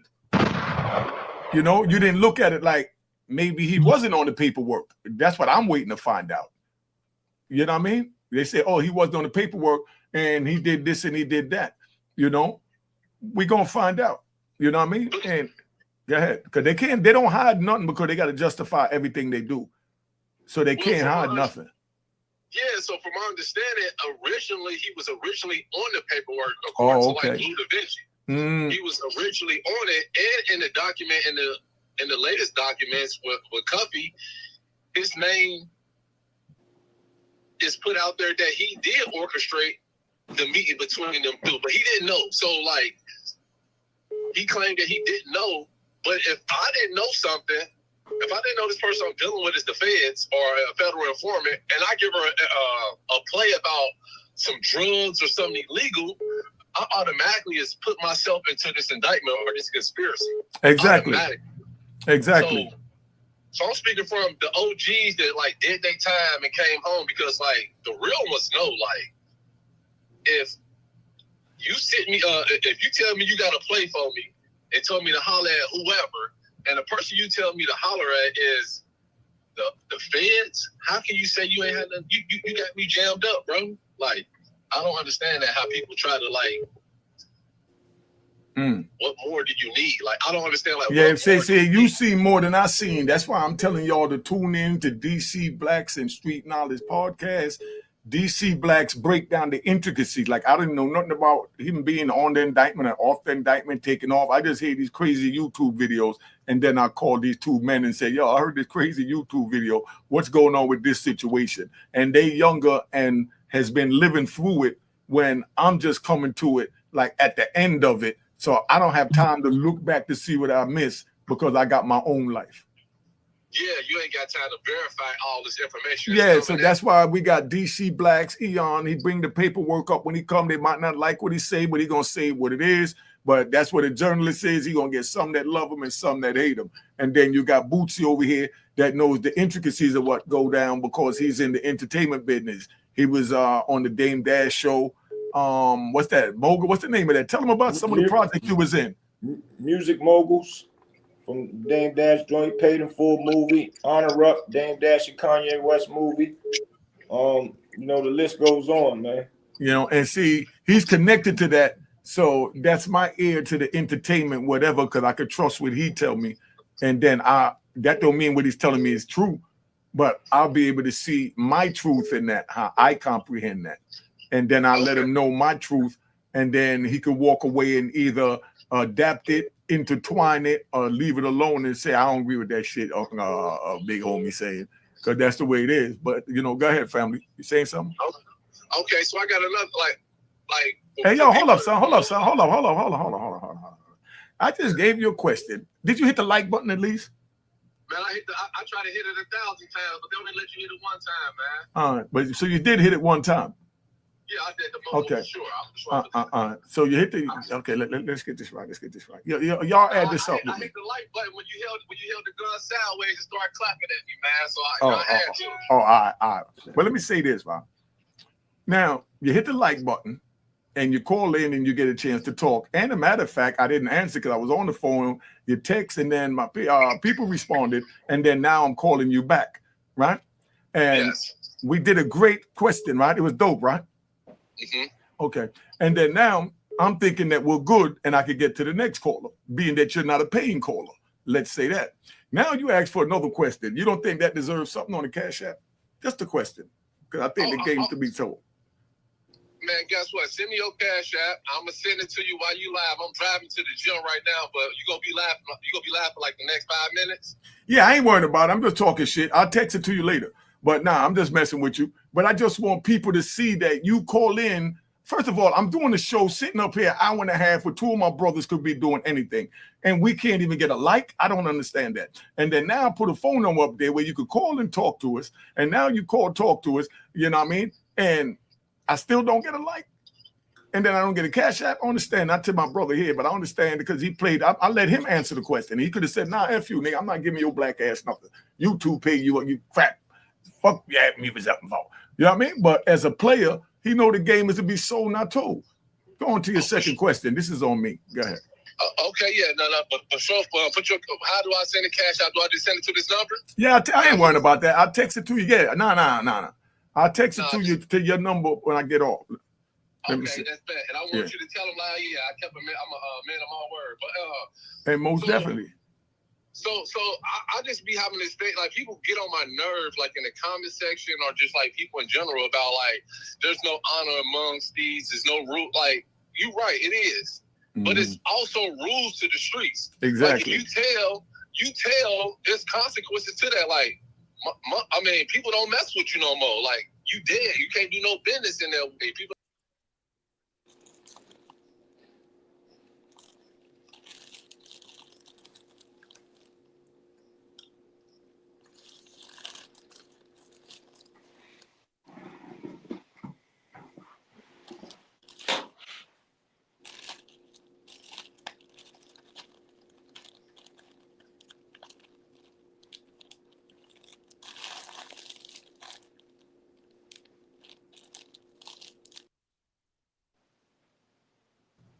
Nice.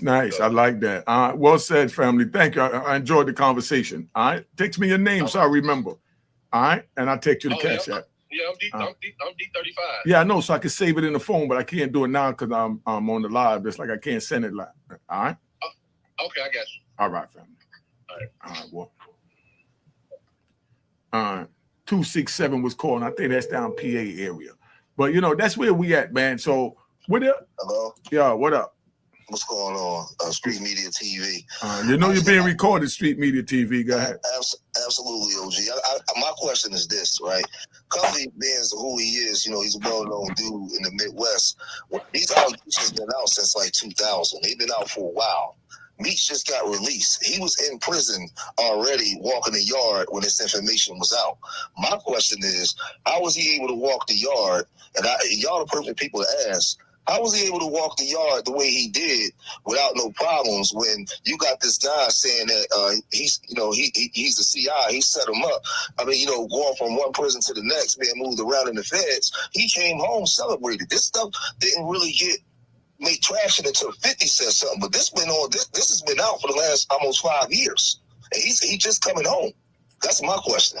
Okay, so my answer to your question, then my panel is going to answer, is that when you're in, and Eon, I want you next so you can piggy on this. If I say something wrong, you feel wrong, say it. That way they know we don't do no bias. We just give straight facts. Like you said, there's rules.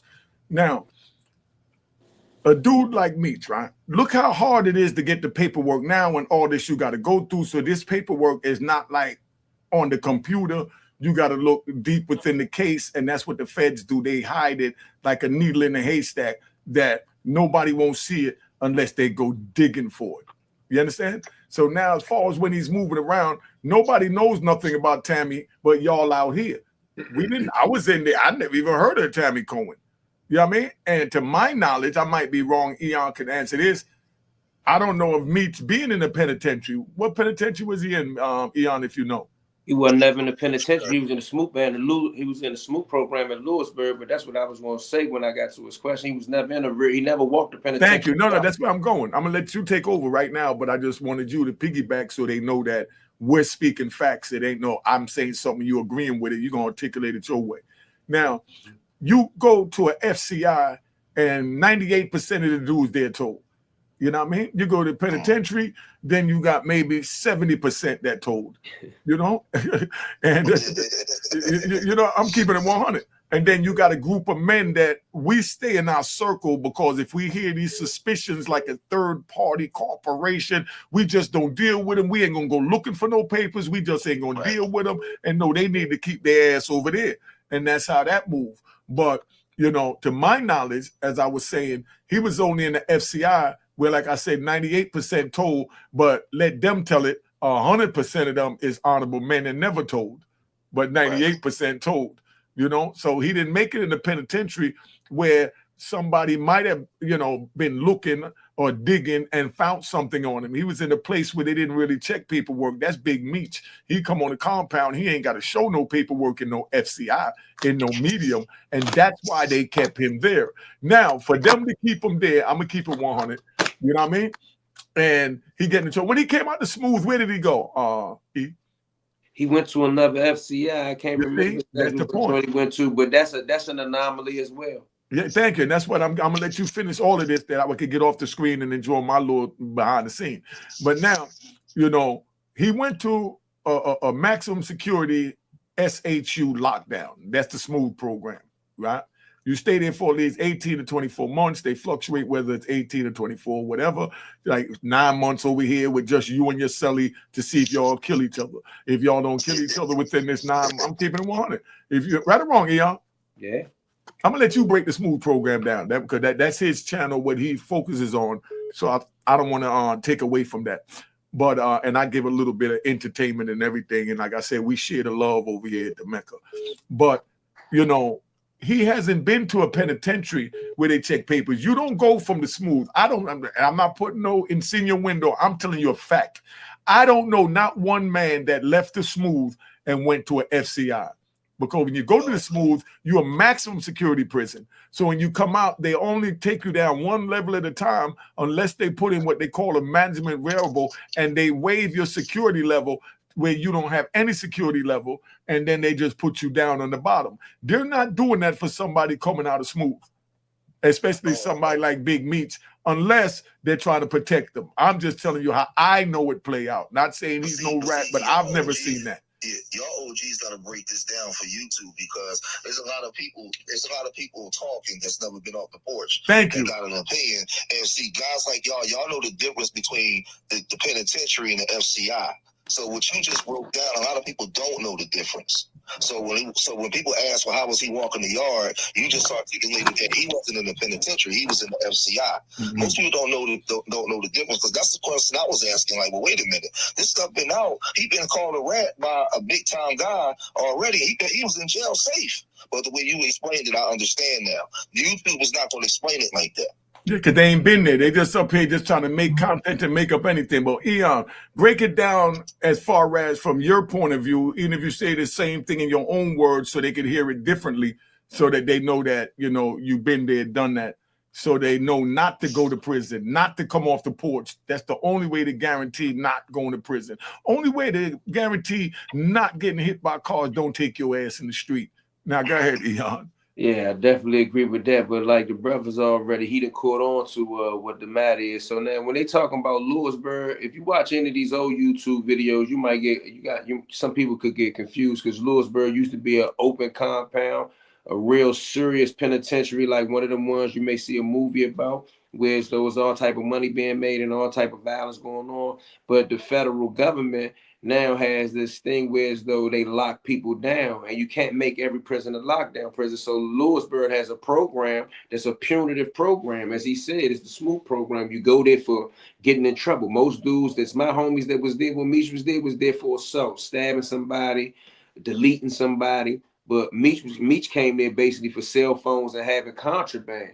So once he gets there, he's already on a specific type of level. Everybody that I know, I hear a lot of YouTubers now saying, oh, you can't do this, this is impossible. But Unique just gave you the exception, the management variable play. But all of my homies that went to the Smooth program, when they left the Smooth program, they went to a Hazelton, they went to a Big Sandy. When Meech left the Smooth program, don't quote me on this, he did go to a FCI, but I believe he went to a FCI somewhere all the way out in Oregon or somewhere, but I'm not mistaken, because he's been to a whole bunch of FCIs. I don't believe he went to Jessup from there, but that's not my point. But the anomaly or the situation is not like nobody else's situation, is that when he finished at Lewisburg, he went to a FCI. But I want to make a point out for brothers on the phone that spoke about why didn't none of this stuff occur. If you go back and you read, and I'm not telling you to do it because I already done it. If you go back and read the Terry White case, and there's testimony in it from Jack Harvey, and there's testimony in it from Jack Harvey in the Deion Gatlin case, in the footnotes of one of the cases, it speaks about the BOP being so concerned about the information with Tammy coming out that they locked Big Meech down, or Demetrius rather, for his own safety. So this has been an issue. And I noticed you said, it's, just come up about 5 years ago, maybe for the YouTube crowd, but for dudes that was in the streets and dudes that had big drug cases, they've been talking about this thing since it's been on pace in like 2015, when Cuffy's paperwork and stuff started to surface from the Frank Stern, which is actually 2016 when the one was published. So, people that's in the know of this stuff, not necessarily the hip hop culture or the YouTube culture, dudes that's really drug traffickers and law experts, they've been aware that there was some suspect stuff going on with this, going all the way back to the Terry White case, bro.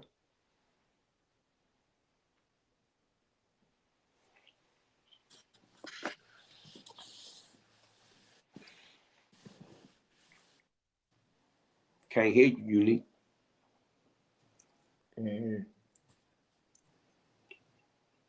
Can't hear you, bro. Yeah, they use that full security level. Unique. No, dudes like us on the street, we know who you are. My thing is, I'm glad. I just want to thank y'all for actually you guys for speaking, because you guys are qualified to speak on this conversation. YouTube has opened up the door and let guys that's still on the porch have an opinion. But I'm glad that you guys is breaking this down to give people clarity to what's going on. But I just wanted to. I had already had the answer, but I called up to ask the question because I wanted you guys to articulate this back to the people. The difference between the USP and the FCI. But I didn't know where they had Cuffy yet. But I know that the cartels and people on the street, if that dude's snitching, they already know he's snitching. They already know he's snitching. He can't get to the level that he was on and be ratting, and them guys on that level don't know. They got the information already. But that's all I wanted to say, man. Shout out to y'all. All right, thank you, family. So that's where we don't have some good calls, man. Hold up, let me call this other one back. We don't have some good calls that articulate themselves and had good questions. But if I don't answer, that's because I'm gonna call you back, so don't bug out.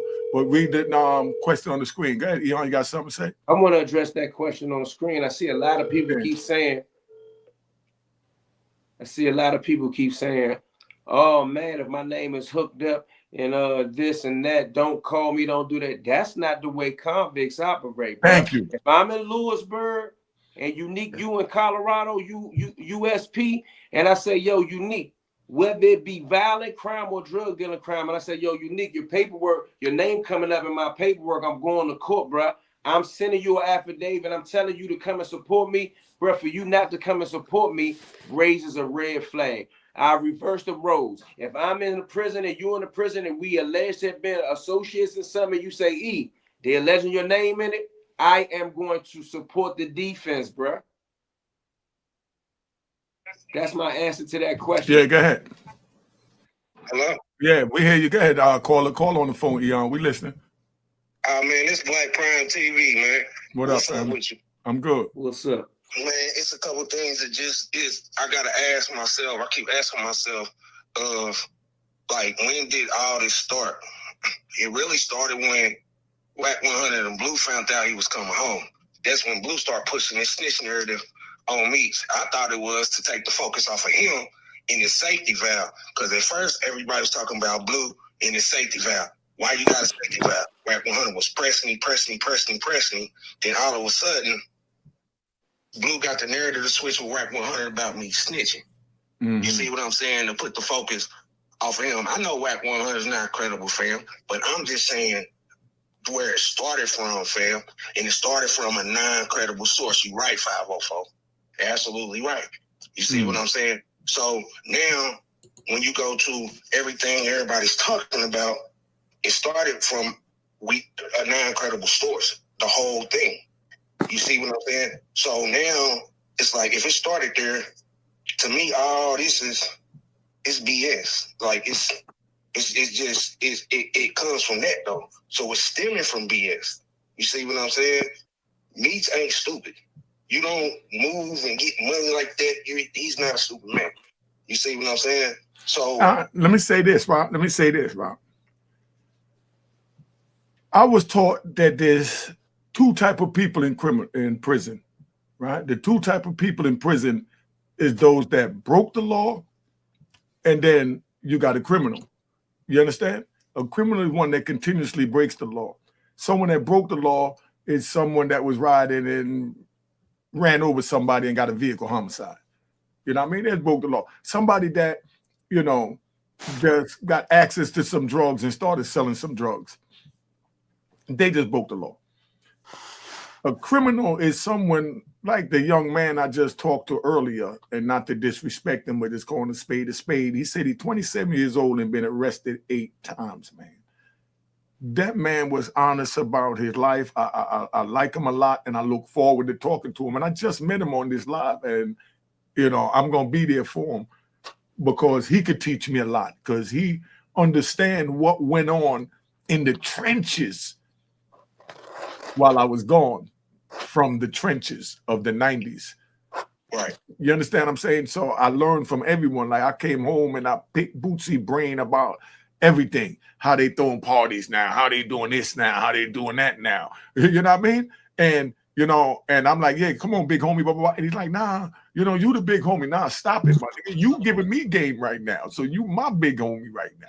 You the big homie for your generation, because I don't care about titles, big homie, little homie. That's irrelevant. That's my man. That's my brother. But if somebody else want to say, oh, that's unique, big homie, that's dumb. And I'm not going to correct them. Nah, ain't a big homie.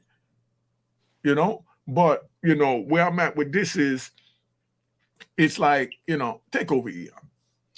Man, I done got caught up and engulfed in these comments and see a lot of people saying stuff. And even the brother just pointed out, I gotta, this, I don't want to play with your platform. So, on my platform, I got this thing that I've been saying about BMF is an on joke on my platform. And I keep saying IMF.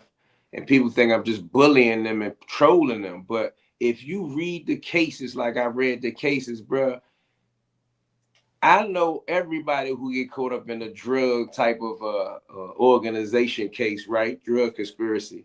I know that there's always informants in it, okay? But you rarely see cases that's connected to cases again, at least 3 generations down legally. they have the same informants in the same goddamn case, bro. Like at no point do we say I'm not promoting violence. I'm not promoting gangsterism. Oh, no, I agree with you. At no point do we say we can't deal with this person again. One person catch a case, it's the same informant. The second conspiracy comes around. The same informant is in there. The third conspiracy comes around, and we still keep saying, "Oh, they didn't know." All right, it better not be another conspiracy to come up. They got Tammy, Demetrius, and nobody else from this BMF in it. It should never be a fourth case with the same informant in it. Correct? Hold on. You say, because I don't know, like I said, that's why I got them up here and they schooling me so I could give y'all some more, street knowledge, like I'm on street knowledge podcast on the situation. Right? You're telling me, right, Eon, what you just said, what I heard you said, is that their names is on 3 different cases? No, I'm saying that the same informants. Yeah, the informants. That's what I'm talking about. Yeah, the same informant is on 3 different cases. Yes. Okay. I'm saying at what point do we realize that this is an informant? No. Once that first group go down and that person don't go down, now they become a suspect. Now, when the second one go down, after they already had the suspect title, now this is where he gets his head flown in our time. You understand what I'm saying? But now there's no consequences to the actions, so he could go do it a third time. Correct. You understand? Right. And then if you look in another 8 months, you might see it a 4th time. But which is what I'm saying now. We should never see this again. But that's just me talking, right? Because if you read the case, right? Tammy, we just gonna say Tammy, okay? Tammy provided actionable quote unquote information monthly. So that means that there's a multitude of people, although they had a scam or a scheme to get Mexican nationals so that she would never have to testify.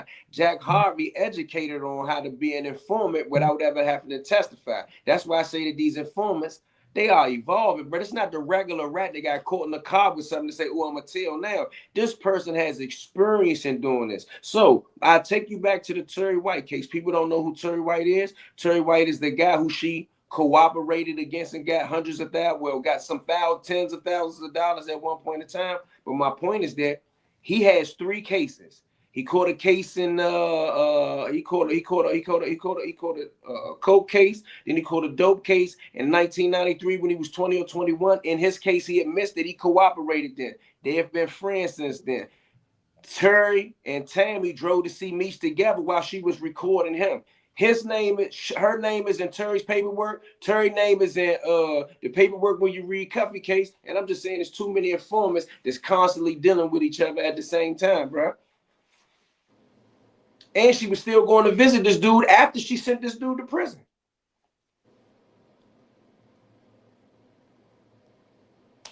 So I don't know, whatever way I could break that down for people when I say it's the same informant over and over and over again.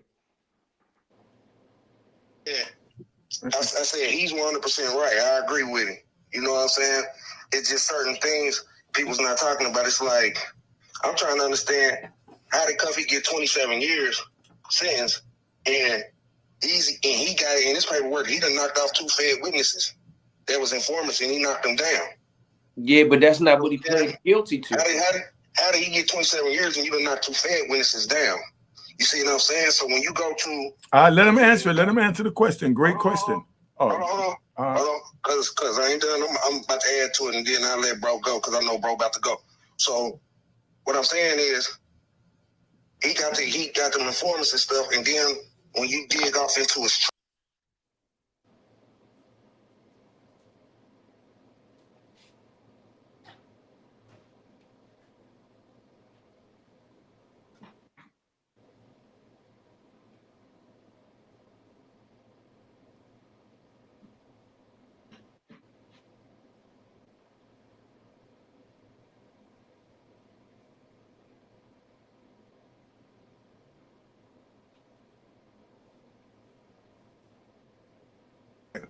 Oh, man, go ask the question. I forgot. I got to be up there for them to hear it. Go ahead. What's your question? The last part you had. Sorry about that. The last one was, with everything we know, do y'all think this is a well-orchestrated play on Meech and the BMF brand? Period. Right there, Eon. All right, I'm gonna try to answer the second one and pass it, but the first one, a person has to understand, and I'm not challenging your understanding of federal law. I'm just explaining, okay? Cuffy pleaded guilty to two different things. He pleaded guilty to 10 years, 120 months to the conspiracy to possess more than 5 blase at the time, which originated from the affidavit that was submitted with his name, Suarez's name, and Meech's name on it that led to a wiretap. This wiretap led to multiple other drug transactions. Then he went down on another one, kind of like the game Hot Potato. You dig what I'm saying? It went from one place to the next place to the next place, and then he got popped. But it all started there. That's 120 months. They allowed him to plead guilty with no indictment on that because of all this BS that's going on with that case. That's the first 10 years. Cool? You with me? Yeah, I'm with you. All right, now let's get to the 17 years. Cuffy is not even accused of walking up to and popping no informants. Cuffy is accused of ordering one at one time, one at another time, and as the investigation evolved into who did it and what did it, he got a whole nother sentence of 17 years for that. And the feds is not a murder case per se, it's something that was ordered that results in death. Similar to what Lord Durk is going through right now, whereas though he's got murder for hire, they're never going to accuse him of popping nobody. They saying that he facilitated by using all these avenues to get it done, and it resulted in death, which is going to be a crime that he could be certified for the death penalty as. But we know this, we watching this in real time. They're never going to allege that he actually did the popping. So I want you to remember that when they go back to Cuffy. So the 17 years that he got is for that, and you can look up the crime of what it calls when it says that as a drug leader or organizer, you lead to something, and that's the sentence. That's the sentence that they gave him. The second part about, is it a well-orchestrated play on BMF? I don't know if it's a well-orchestrated play on BMF. I think it was a well-orchestrated play for something between Tammy, Demetrius, and someone else that blew up in someone's face. Do I know if Meech is a rat specifically? No, I can't say that he's a rat as he did this or he did that, but he's wrapped up in so much of a conspiracy to this that he's suspect that he's going to have to do a whole lot to clear it, because for sure he can't distance himself from Tammy. The only thing he could do at this point in time is allege or prove that he never knew that she was an informant. I technically don't believe that. That's my personal opinion. But other than that, he still got a whole bunch of stuff to clear just to separate himself from Cuffy being in prison, in my opinion. I hope that answered your question, bro. Yeah, he done. I'm just trying to catch these last couple of calls, and then I got to go move around. Y'all got me sitting here. Yeah, I got an interview too, you nigga. I ain't want to stop off, bro. No, I'm ready to close out. We did good. Bootsy, I'm gonna let you tap out first. We're gonna get off the screen. Anything you want to say to them? Yeah, like Eon was saying, he said he personally believes that Meech knew. So once Blue showed the interview that he said he told him, and Meech said, well, that ain't got nothing to do with him, that automatically shows that he did know. But he was just mostly important, worried about getting that movie out and whatever, through Tammy. So basically what Eon said got to be correct, because he admitted to it over the phone that he knew. So all that in a nutshell, I think we pretty much covered a lot of things for everybody, man. And I appreciate you having me up here. Big shout out to Eon, man. Stay doing what you're doing, and make sure everybody that's watching and everybody that's soon to watch after you air this, make sure y'all go to Street Knowledge Podcast. Check me out. I'll be going live so we can chop it up and have more conversations. And then hopefully Big Bro have me back up here, and we'll do some other things with some other topics if need be. All right. Yeah, I'm gonna say this before I remove you. I want to thank y'all. We got about 10,000 views in 2 hours. Dang. That's 5,000 views an hour. I thank y'all. I hope you 10,000 viewers go subscribe and follow my brothers up here on their channels. That's the point of this program. It's not about bringing them up here. I'm gonna eat the money, and they're gonna eat the subscribers. So y'all make sure they get their fair feel with the subscription. All right. Yeah. Appreciate it, man. All right, hold on. Yo, Eon, you got the floor. Tap out. Oh man, appreciate it, man. Shout out to Boozy, man. Shout out to Unique, man. Make sure you, man, subscribe to my channel, DC Blacks. I give you a mix of both. Sometimes I could be on some wild stuff. Sometimes I could be intellectual. Follow me on Instagram, DC Blacks. And if you into reading, you know, I got a variety of different novels, some fiction, some nonfiction. You can type my name in, EYONE Williams on Amazon, and everything will come up. Appreciate it. Hopefully I'll be back soon. And man, I do want to make it clear, I'm not a hater nor a supporter of any of this topic that we got going on. I'm more interested in reading the law, and I came from the streets just like Unique and Boosie said. So it's always interesting to me how they evolve these informants. So, you know, hope to see y'all again soon, man. Free the real. All right, you already know it is. Thank you. I want to thank everybody for coming, man. You know, it was an honor for me, and I felt great to be able to do these program with them because I flew past my brothers so fast. I kept telling them, yo, the numbers is going up. I'm going to come back and get you. Because that's what we do. When we go up, we go reach back and help, you know, our comrades, right? So let me take this crap off the stage, man. Hold up, man. Hold up. Oh, send a comment and get this crap out of here. Where is it? I want to remove that comment if I can find it.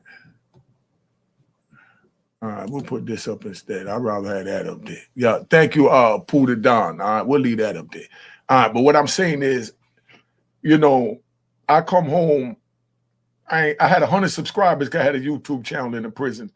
And like I said, Bootsy took me to Queen's Flip as I was grinding, and I kept grinding, and Bootsy doing other things. And then when I saw a dollar amount in it, I reached back and told Bootsy, yo, there's $1 in this pot over here, brother. Come on over here and get a piece of this dollar.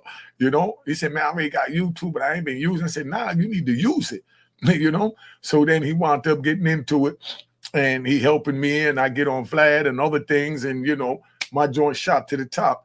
And now that I'm in the position to get back to my comrades, that's exactly what I'm doing, you know? And it's crazy, yo. Yeah, well, talk. Yo. Top of the AM. Yeah, go ahead. Say what you're saying. We hear you. I'm live. Yeah, you live. You being recorded. You live. You want to call back? Who this, King? Nah. I want to talk to you, Mr. Hall. I'm glad that's how the universe works. I got you at a great time. I'm good. I'm good with being recorded. What's the topic? What we talking about? I'm getting ready to tap out, but we was just talking about the whole Big Meech thing with his son, with the girl Tammy Cohen, with Cuffy. Little morning talk, you know, about. Go ahead. Yeah. So give me a quick 5 minutes, Mr. Hall, if you do so, Mr. Waynesworth. Mm-hmm. All right. Now we'll call back because nobody called my government name. You sound like a cop right now. You know what I mean? You know, you get these type of rat bastards and trolls. That's my first troll. And I knew it. I wanted to put it up there. Let me bring my brothers up here, right? Let me bring my man up here. Hey, Bootsy.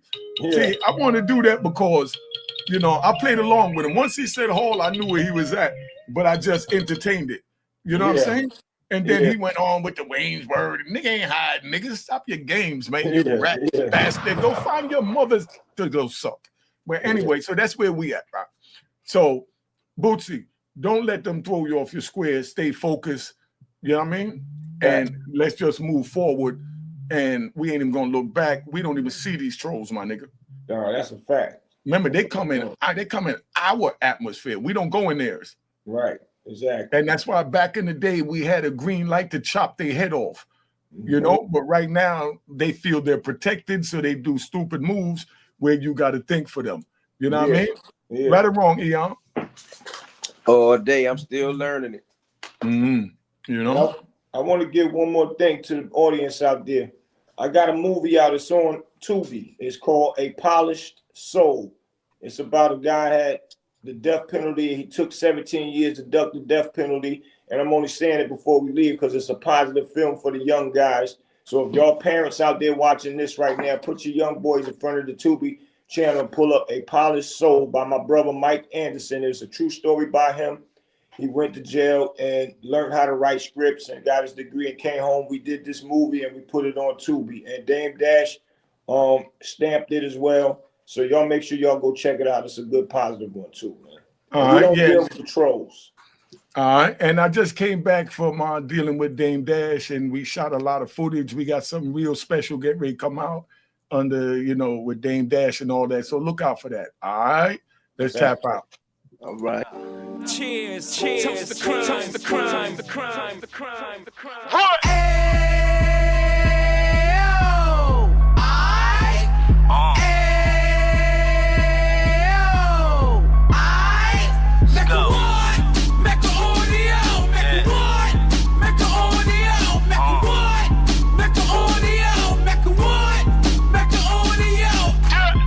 Fresh out the can of 26, he back on the strip, getting back in the mix. What he mentions a gift. You stand up 10 toes down, and I suggest you pay attention to this. Take a little gully posse and put it in Harlem. He cut from the bottom, came up from the bottom. Drop the book, you should go and get it. The Instagram page and the YouTube, you could go and visit. Then you could consider yourself LinkedIn. Sit front row and get Jews from a kingpin. How he went through it, so you ain't gotta go do it. To not pay attention would be stupid. Talking about a man that probably put your grandfather on. Probably the reason that him and your grams got along. A man that generated millions on the block, did his time, never squilling to the cops make an audio.